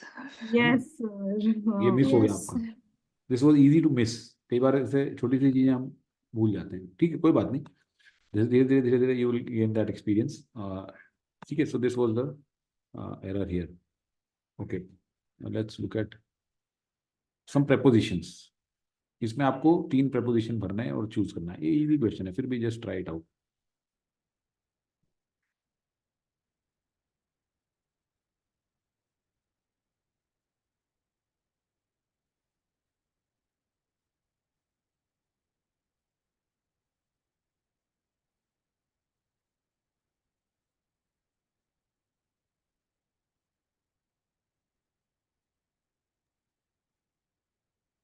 Sir, I'm feeling, am I the only one getting confused? Like in first I thought that along is going well, but then again I'm confused. Why? That's fine. We walked along is okay. Then A option. तो in fact आपका तो ये यहीं से खत्म हो गया ना. Yes. ये तो इसमें ऑप्शन इसने गलत बनाए हैं. पहले में एक में ए ही दिया है इसने. जॉन वॉज अक्यूज्ड, इसमें आपको कंफ्यूजन हो रहा था. Accused of, one is accused of something. Okay. And MD apologised for, you apologise for something. So BC. तो अभी किधर कंफ्यूजन था बताओ. Okay, I hope that confusion is clear. Where do we have incorrect use of preposition?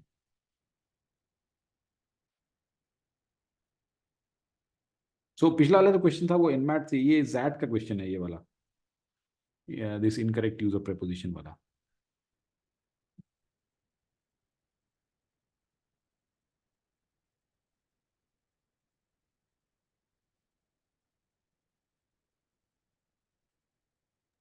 C option.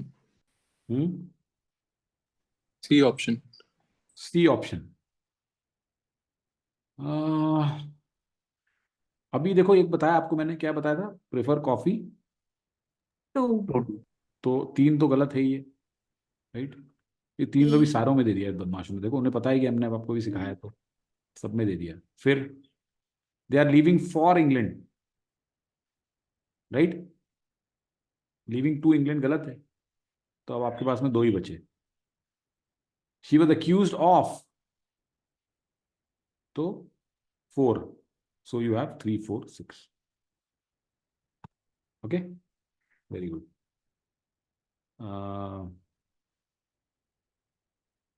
Try this one, incorrect usage of articles.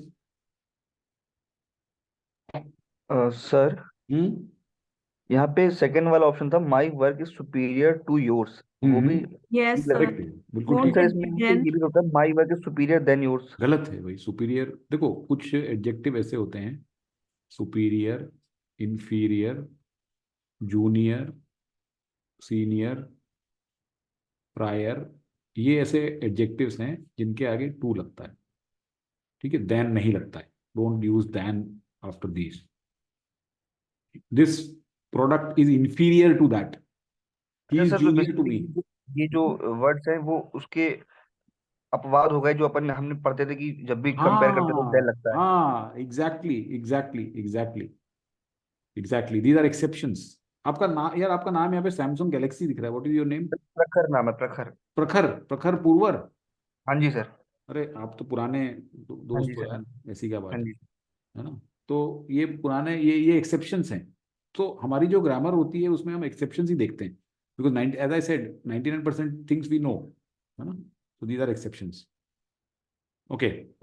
Preferable भी इसमें डाल सकते हो आप. Preferable is also one such adjective. Alright, ये वाला try करिए.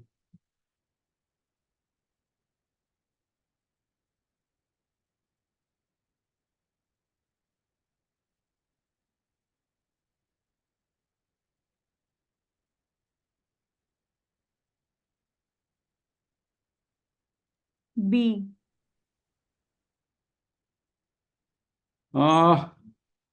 B for Bombay. Yes, sir. यहाँ पे इनकरेक्ट यूसेज ऑफ आर्टिकल बताना है हमको. सबसे आसान कौन सा पहचानने में? सबसे आसानी से कौन सा? Third one. थर्ड तो ठीक है. थर्ड में क्यों गलती है? We will use the November. हाँ, it was the November mean specific November. अगर सपोज करो आप बोल रहे हो यार किसी नवंबर में मैं वहां गया था, कौन से नवंबर में यार, मुझे तो याद ही नहीं आ रहा. It was the November that we went, before we went और after we went to Indonesia. This is perfect. देखो इसमें ये सबसे ग्लेरिंग एरर है. Then C. द यूके होता है. Then this watch a TV मतलब क्या है यार? यू आर वॉचिंग टीवी ना, you don't watch a TV. So these two are glaring errors, 4 and 6. वो किसमें है? इसमें है. C. She drinks medicine bye litre not a litre. इसका मतलब क्या है? मतलब इतनी मेडिसिन, लीटर लीटर के हिसाब से मेडिसिन पी जाती है वो. तो she drinks medicine bye litre. Okay, so that's the error. Alright, अब जैसे ये है, okay, this I told you that these kind of situations where the same word is used in different ways, adjective भी, preposition भी, noun verb, तो बताइए कि down कहाँ पे कैसे यूज हो रहा है?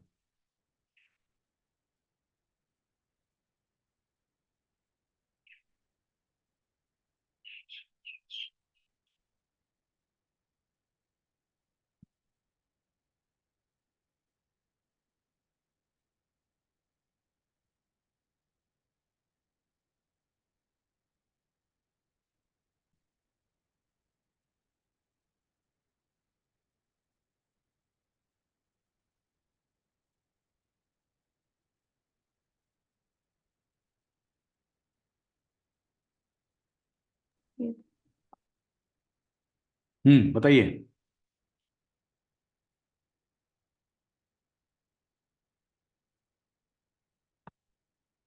Second, down train. This is adjective, correct. Down the hill. This is preposition. Okay, the fire engine came rushing down the hill.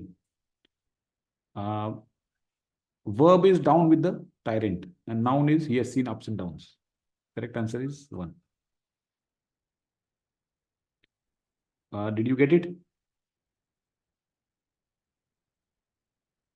ठीक है, कोई बात नहीं. इसके लिए हम पूरा एक सेशन डिवोट करेंगे where we learn what part of speech, what word, what job does it do. ठीक है, पार्ट ऑफ स्पीच. एडजेक्टिव क्या होता है? जो नाउन और प्रोनाउन के बारे में बताए, क्वालिफाई करे, मॉडिफाई करे. preposition comes before an object. Noun is something which is used as an object, and verb shows the action or state, right? चलो ये वाला छोड़ो अभी. ग्रामेटिकली करेक्ट, चलो ये वाला कर लेते हैं. Which sentence, which of the following sentences is grammatically correct? Try this one.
Okay, so first sentence correct है क्या? Yes, sir.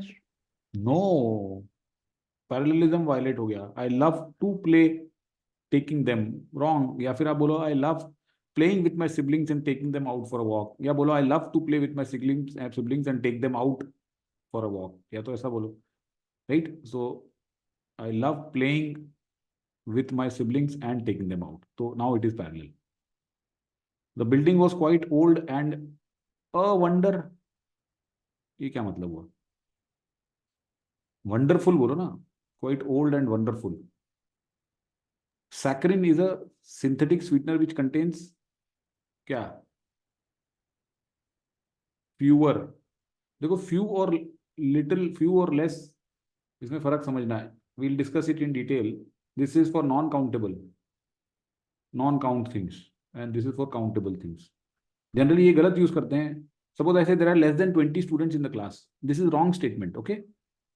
लेकिन इसको 99.9% लोग ऐसे ही लिखेंगे. So that is wrong because less is used for non-count and fewer is used for countable. So there are fewer than 20 students in the class.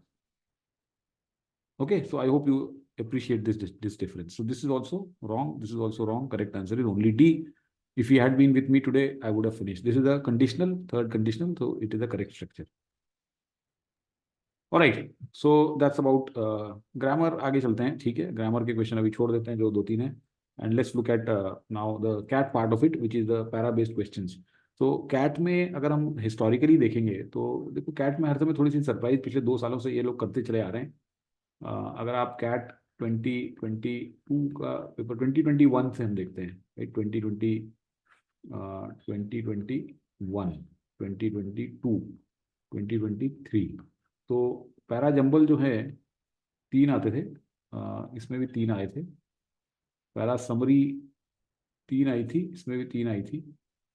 Para odd one out करके question होता है जो मैं आपको भी दिखाऊंगा, वो 2 आते थे, इसमें वो 0 आ गई थी। और पैरा कंप्लीशन करके एक क्वेश्चन जो पहले नहीं आया था वो इस पिछले साल आ गया था। इस साल इन्होंने और एक चेंज कर दिया, इस साल हर टाइप के 3-4 टाइप के क्वेश्चन 2-2 दे दिए। सो इस तरह से ये छुटमुट ये हरकत करते रहते हैं, but since these are all based upon paragraph, if we understand the way the paragraphs are structured, how the sentences are linked, so we can ये हो कि ये हो कि ये हो, ये एक तरह से ही हो जाते हैं, right?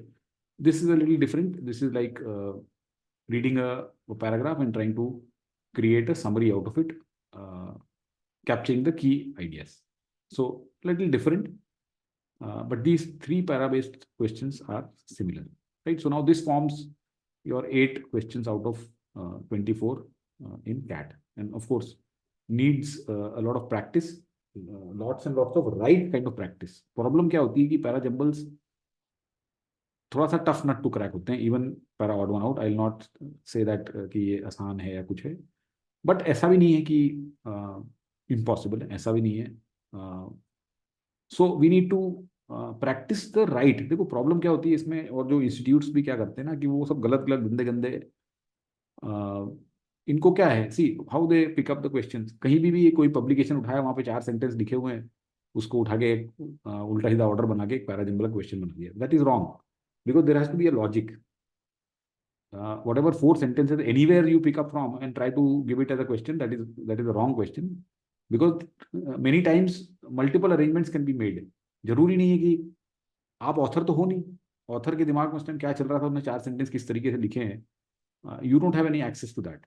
तो आप अपने हिसाब से, उसने क्योंकि बुक में लिख दिया या कहीं पे पब्लिकेशन में लिख दिया, आर्टिकल में, आपने वो उठा के दे दिया। तो most of the institutes take the easy way out, whereas here I evaluate each and every question on its merit कि ये वाकई में है कि नहीं है पैरा जंबल में आने लायक, इसमें एक लॉजिक है कि नहीं है, ठीक है। And most of the times we'll do only questions which have got a very solid logic, and once you start handling those, we'll start with easier ones, then moderate ones, and then difficult ones.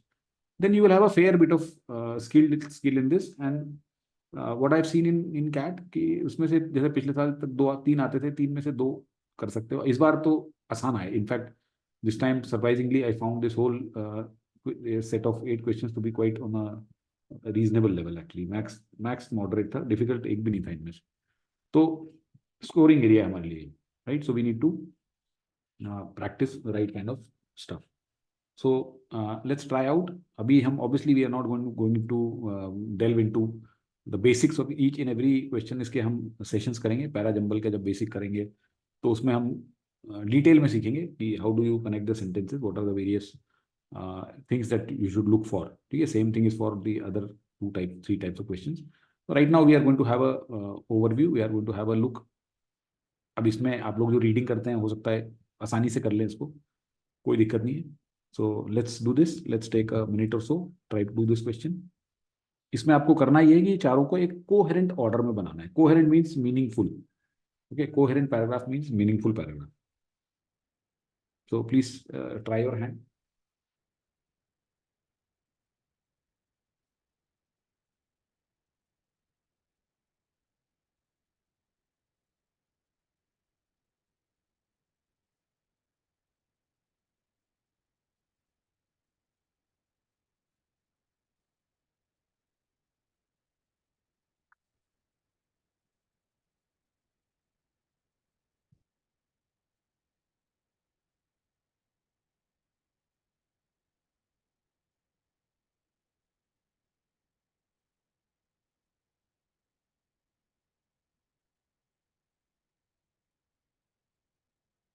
भाई everyone को मत mark करो।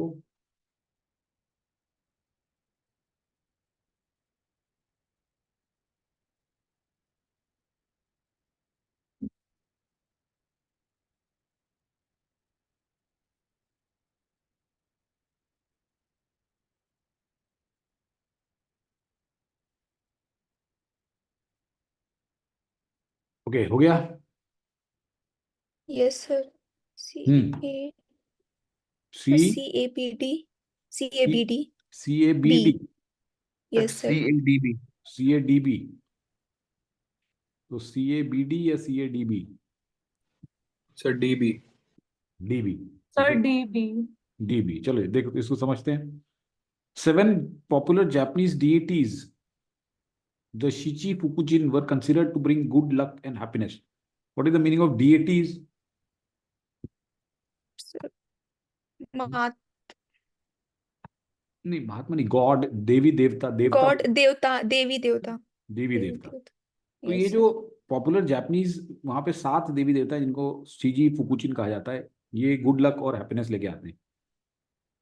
अब कहाँ जाएंगे हम? A पे। Each one, right, so each one refers to these 7 personified different aspect of good fortune. मतलब ये है कि जैसे ये 7 हैं, तो जैसे हमारे यहाँ है कि लक्ष्मी जो है वो किसकी देवी है? Lakshmi is the goddess for धन, wealth, right. Wealth, Saraswati, Saraswati is the goddess for knowledge, knowledge, knowledge, correct. वैसे ही माँ Kali is the goddess of strength. strength. तो वैसे ही ये बता रहे थे कि इनके जो 7 हैं ये अलग अलग aspect of good Fortune depict करते हैं, पर्सोनिफाई करते हैं। तो सी ए तक तो हो गया। अब कहाँ जाएंगे? अब अगर आप बी पे चले गए तो अदर्स मतलब क्या है? अदर्स कौन से? 7 का आपने बता दिया कि each one is doing this, तो फिर this B doesn't make sense. अब आपको डी पे आना पड़ेगा। Although they refers to these gods included in Shinto pantheon. Shinto कुछ उनका नाम होगा, only 2 of them were indigenous Japanese. Indigenous means local Japanese. Local, correct. तो ये जो सारे थे, ये सारे के सारे शिंतो पैंथियन में तो थे, लेकिन उनमें से सिर्फ 2 थे जो कि इंडिजिनस थे, बाकी बाहर के थे। सब अदर्स, ये अदर्स जो है फिर यहाँ से बचे, सिर्फ 2 ऐसे थे, बाकी 5 were popular Buddhist gods, Hindu gods and Daoist. तो या तो वो हिंदू थे या बुद्धिस्ट थे या दाओइस्ट। तो 7 देवी देवता जो माने जाते हैं जापान में, उनमें से सिर्फ 2 उनके लोकल हैं, बाकी के बाहर के लोग, उनको वो पूछते हैं, right. So CADB becomes the correct answer, not this. All right, so this was a CAT 2021 I think, or 2020 का क्वेश्चन था ये। Let's look eight, so easy था, राइट, इजी था। ऐसा कुछ इसमें मुश्किल नहीं थी, है ना। Let's try this one.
हो गया।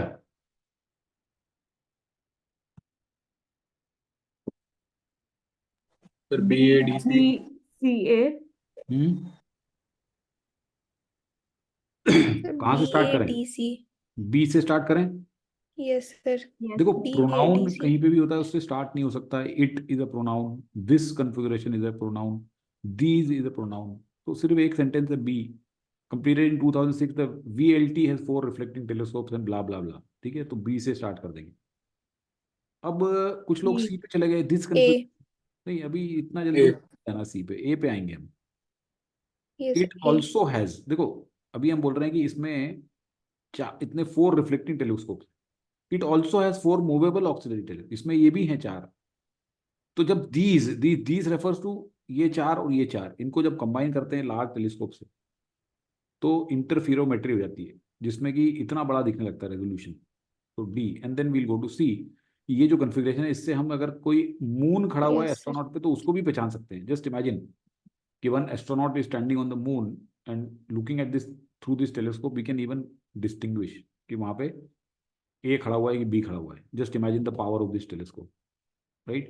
So correct answer is BADC, है ना. इसमें जब हम we'll go into the depth when we do this basic session of parajumbles कि किस तरीके से इसमें हम अप्रोच करेंगे, right. So BADC was the correct answer. ये भी एक कैट का ही क्वेश्चन मैंने लिया था.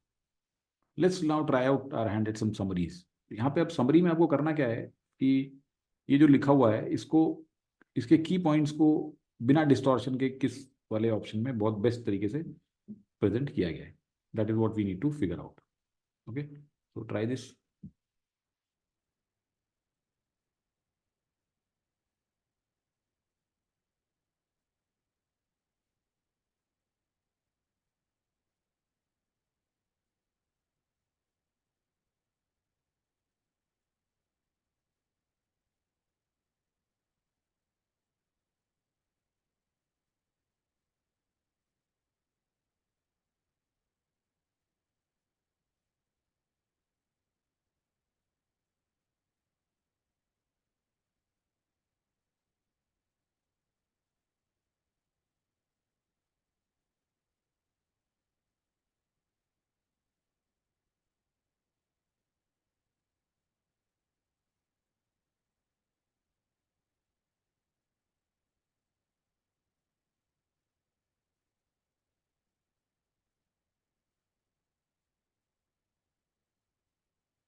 Second option.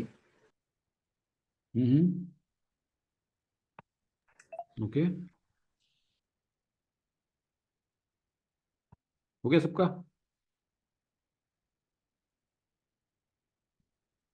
So let's take a look at this one. Biologists who publish their research directly to the web have been labeled as rogue, but physicists have been routinely publishing research digitally, preprints prior to submitting ना. तो ये जो academics होते हैं, ठीक है, ये लोग क्या करते हैं, रिसर्च करते हैं. अब रिसर्च जो है ये लोग एक पहले एक पीयर रिव्यूड जर्नल है जिसमें ये लोग रिसर्च को सबमिट करते हैं. लेकिन अभी फिजिसिस्ट जो हैं ये लोग क्या कर रहे हैं कि उसको डायरेक्टली वेब पे छाप देते हैं ताकि लोगों के व्यूज ले सके उसमें. तो बायोलॉजिस्ट अगर ऐसा करते हैं तो उन्हें रोग मीन्स, उन्हें रोग is the negative word, right. तो उन्हें एक तरह से मिसफिट घोषित कर दिया जाता है. लेकिन जो फिजिसिस्ट हैं वो तो ये करते रहते हैं. तो इसके जो एडवोकेट्स हैं और preprints argue that quick and open dissemination of research speeds up scientific progress and allows for wider access of knowledge. So people who favor these preprints say that this is good for scientific progress.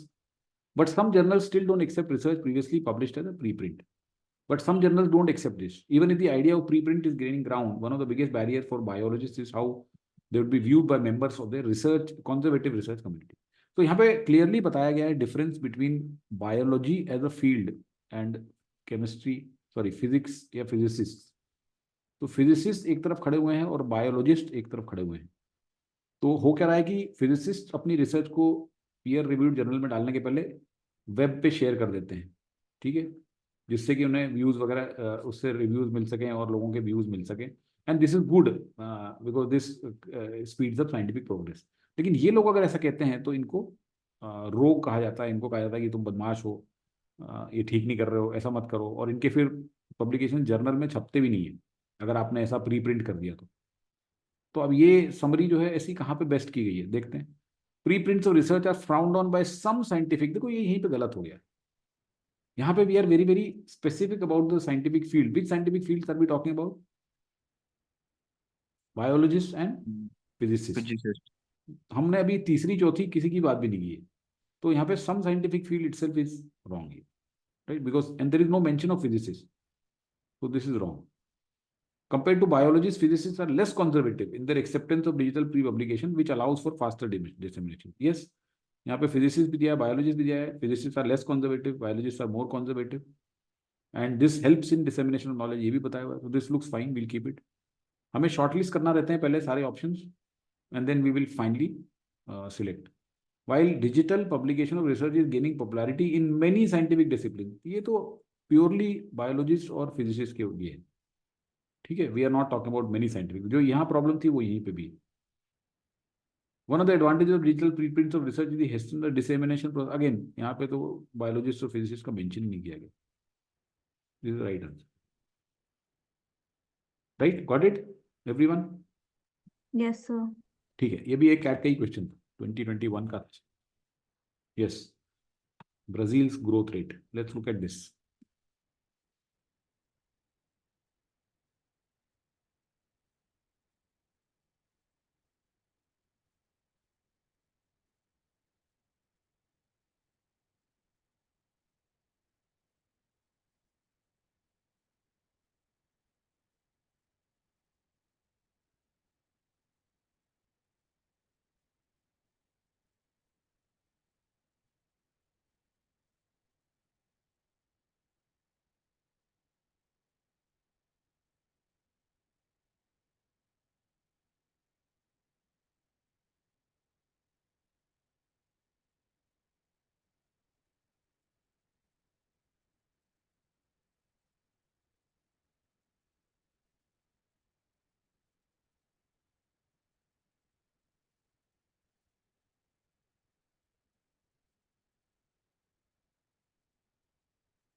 Okay, done.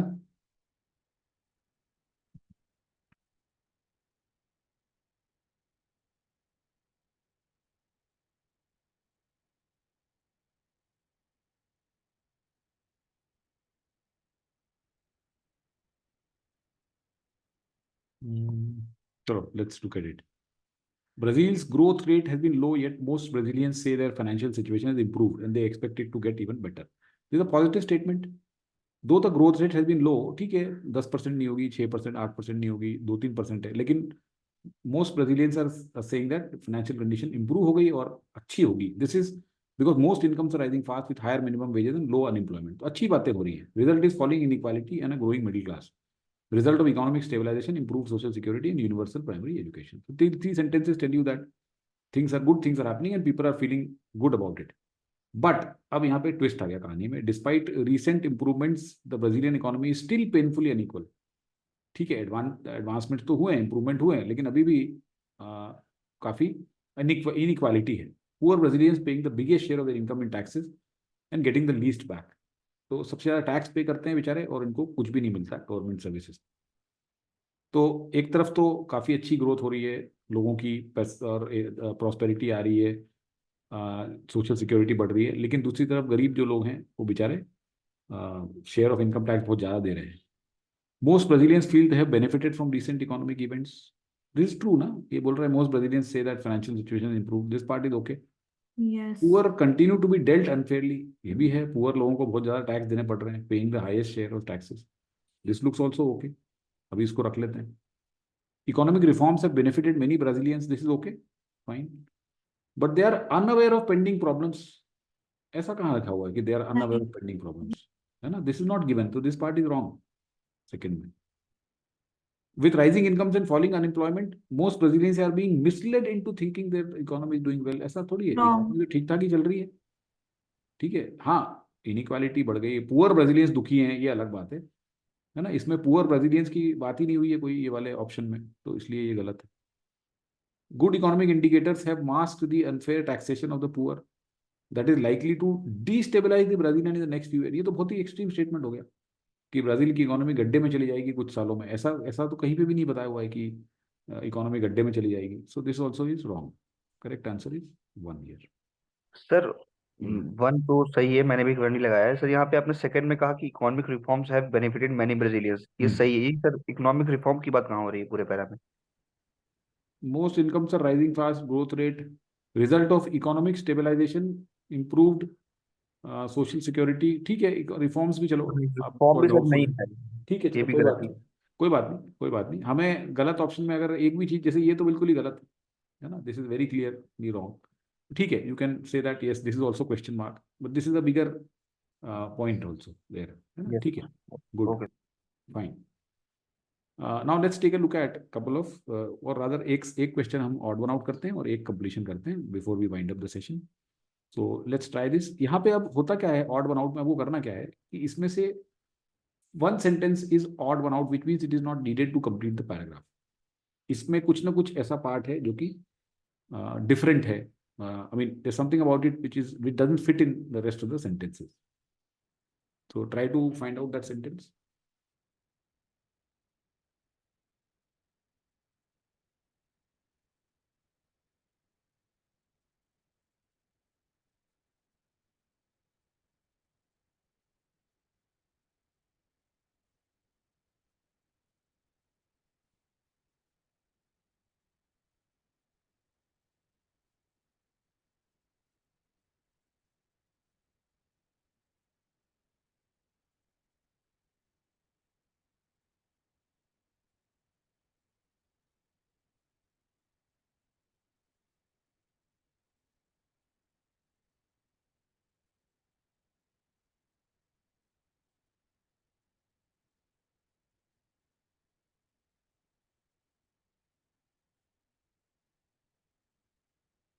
Second.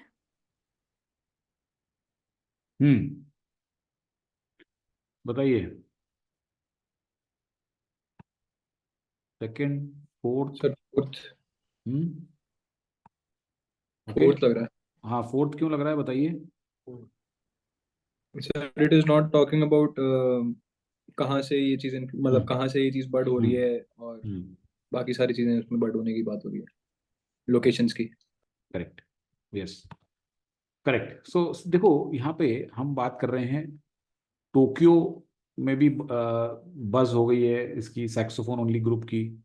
ATHD Iceland में भी बड़े सारे fans हो गए हैं। New York और new Orleans तो है ही है जैज के सेंटर्स, और लंदन भी इमर्ज हो रहा है। तो देखो these 4 sentences they talk about कि जैज जो है वो न्यूयॉर्क और न्यू ऑर्लिन्स में जहाँ से स्टार्ट हुआ था वहां पे तो इस्टेब्लिश है ही, लेकिन अब कहीं से भी नई वॉइसेस आ रही हैं। That mean jazz is spreading all around the world and examples are given of London. Okay, London has emerged as a hotbed. Then example is given of Iceland. An example is given of Japan. This fourth sentence talks about, though it talks about jazz, but it doesn't talk about any specific place where it is this kind of movement is taking shape, and therefore fourth becomes the odd one out.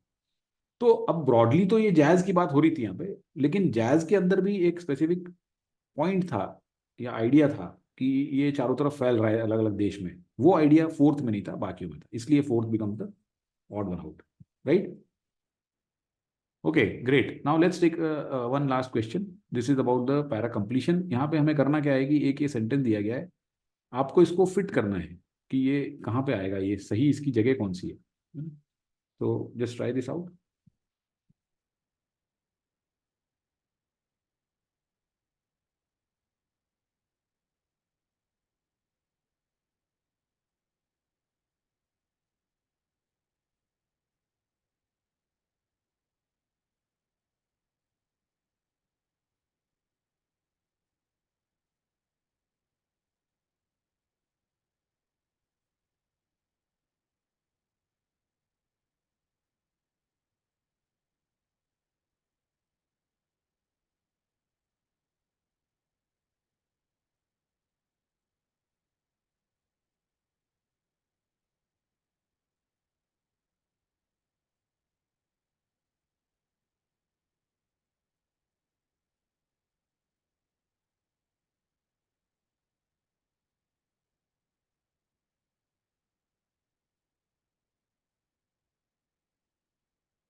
All right, done. So second option. Second option is correct here. Second, Others, है ना? sir. Others. Some rock musicians have been known to write poetry. Others have looked. तो कुछ लोग तो खुद ही poetry लिखते हैं. Others जो बाकी हैं वो पोएट्स को इंस्पिरेशन के जैसे देखते हैं. तो to take two examples. So these guys, Bob Dylan and Patti Smith, they are the people who look to poets for inspiration. So this would very well fit in the second option. Right? Okay, good. So that brings us to an end to this session. The objective was to talk about various elements of verbal ability and maybe look at some of the questions and see how it figures in the whole scheme of things. Okay, so tomorrow we'll take a look at RC. Okay, and that's it. So any thoughts, comments, or feedback? Was the session useful? Did you learn something? And कुछ और आपके अगर views हो तो How will the yeah, go ahead. Sir बस यही पूछना क्या I didn't catch you. आपकी आवाज कट गई थी. है किस तरीके से चलेगा, मतलब हम कोई एक स्पेसिफिक टॉपिक उठाएंगे. हाँ, yes. So see, we will have. So as I said, हमारा जो ये सेशंस हैं ये डिवाइडेड होंगे. ग्रामर के सेशंस हैं, पैराजंबल. तो अब जैसे एक सेशन दिया parajumble basics, right? So we will do the parajumbles basics करेंगे. Then we'll practice a lot of questions. Then we'll have a session on para summary. Then we'll have a session on para completion. We'll mix and match. We'll not make it monotonous. Okay, कई बार क्या होता है एक जैसे करते चले जाते हैं तो monotonous होता है. तो we'll keep mixing and matching, and you will keep getting a lot of assignments on whatever we do in that particular week, so that you keep getting a lot of practice. So हमारा जो course है, so as we had indicated कि the basic course would maybe take 6 months, around 6 months, where we would be done with whatever basics we want to do, and then we'll keep the intense practice. मॉक्स वॉक्स शुरू हो जाएंगे 5-6 महीने के बाद में. तो test हैं, एक्सरसाइजेज हैं. तो क्योंकि देखो जो वर्बल है, अगर कैट वाला वर्बल आप देखोगे, most of the things, these things जितना इंटेंस जितनी प्रैक्टिस करेंगे उतना ही हम इसमें कॉन्सेप्ट्स और बेसिक्स, जैसे this is different from quants. Quants में तो क्या है कि सिलेबस है पूरा, तो आपको सिलेबस करना है. इसमें ठीक है, सिलेबस है. अगर हम बात करें ग्रामर की, वोकैब की, तो yes we have to devote quite a few sessions. But अगर हम जैसे पैरा की बात करें तो पैरा के जो बेसिक्स हैं वो तो एक पैरा के बेसिक एक सेशन में हो सकते हैं. राइट, एक पैरा जंबल का हो गया, एक कंप्लीशन का हो गया, ऑड वन आउट का हो गया, समरी का हो गया. आरसीज हैं, आरसीज के बेसिक सेशन 3-4 में होंगे. Then we'll have critical reasoning के बेसिक्स होते हैं, उसमें 3-4 क्लासेस लगती हैं. तो बेसिक्स जो है वो एक लिमिट तक होते हैं इसमें. Then it's more of practice which keeps us और takes us ahead. So this is how we'll be moving about. I'll create a complete plan, maybe in a maybe थोड़ा सा टाइम लगेगा कुछ दिन, and then I'll share with you tentative plan that this is how we will keep moving forward. So I hope that answers the question. Yes, sir. All right. Okay, so if there's no more question, we can wind it up. Thank you so much, and I'll see you tomorrow. Bye bye. Thank you, sir. Thank you. Thank you, sir.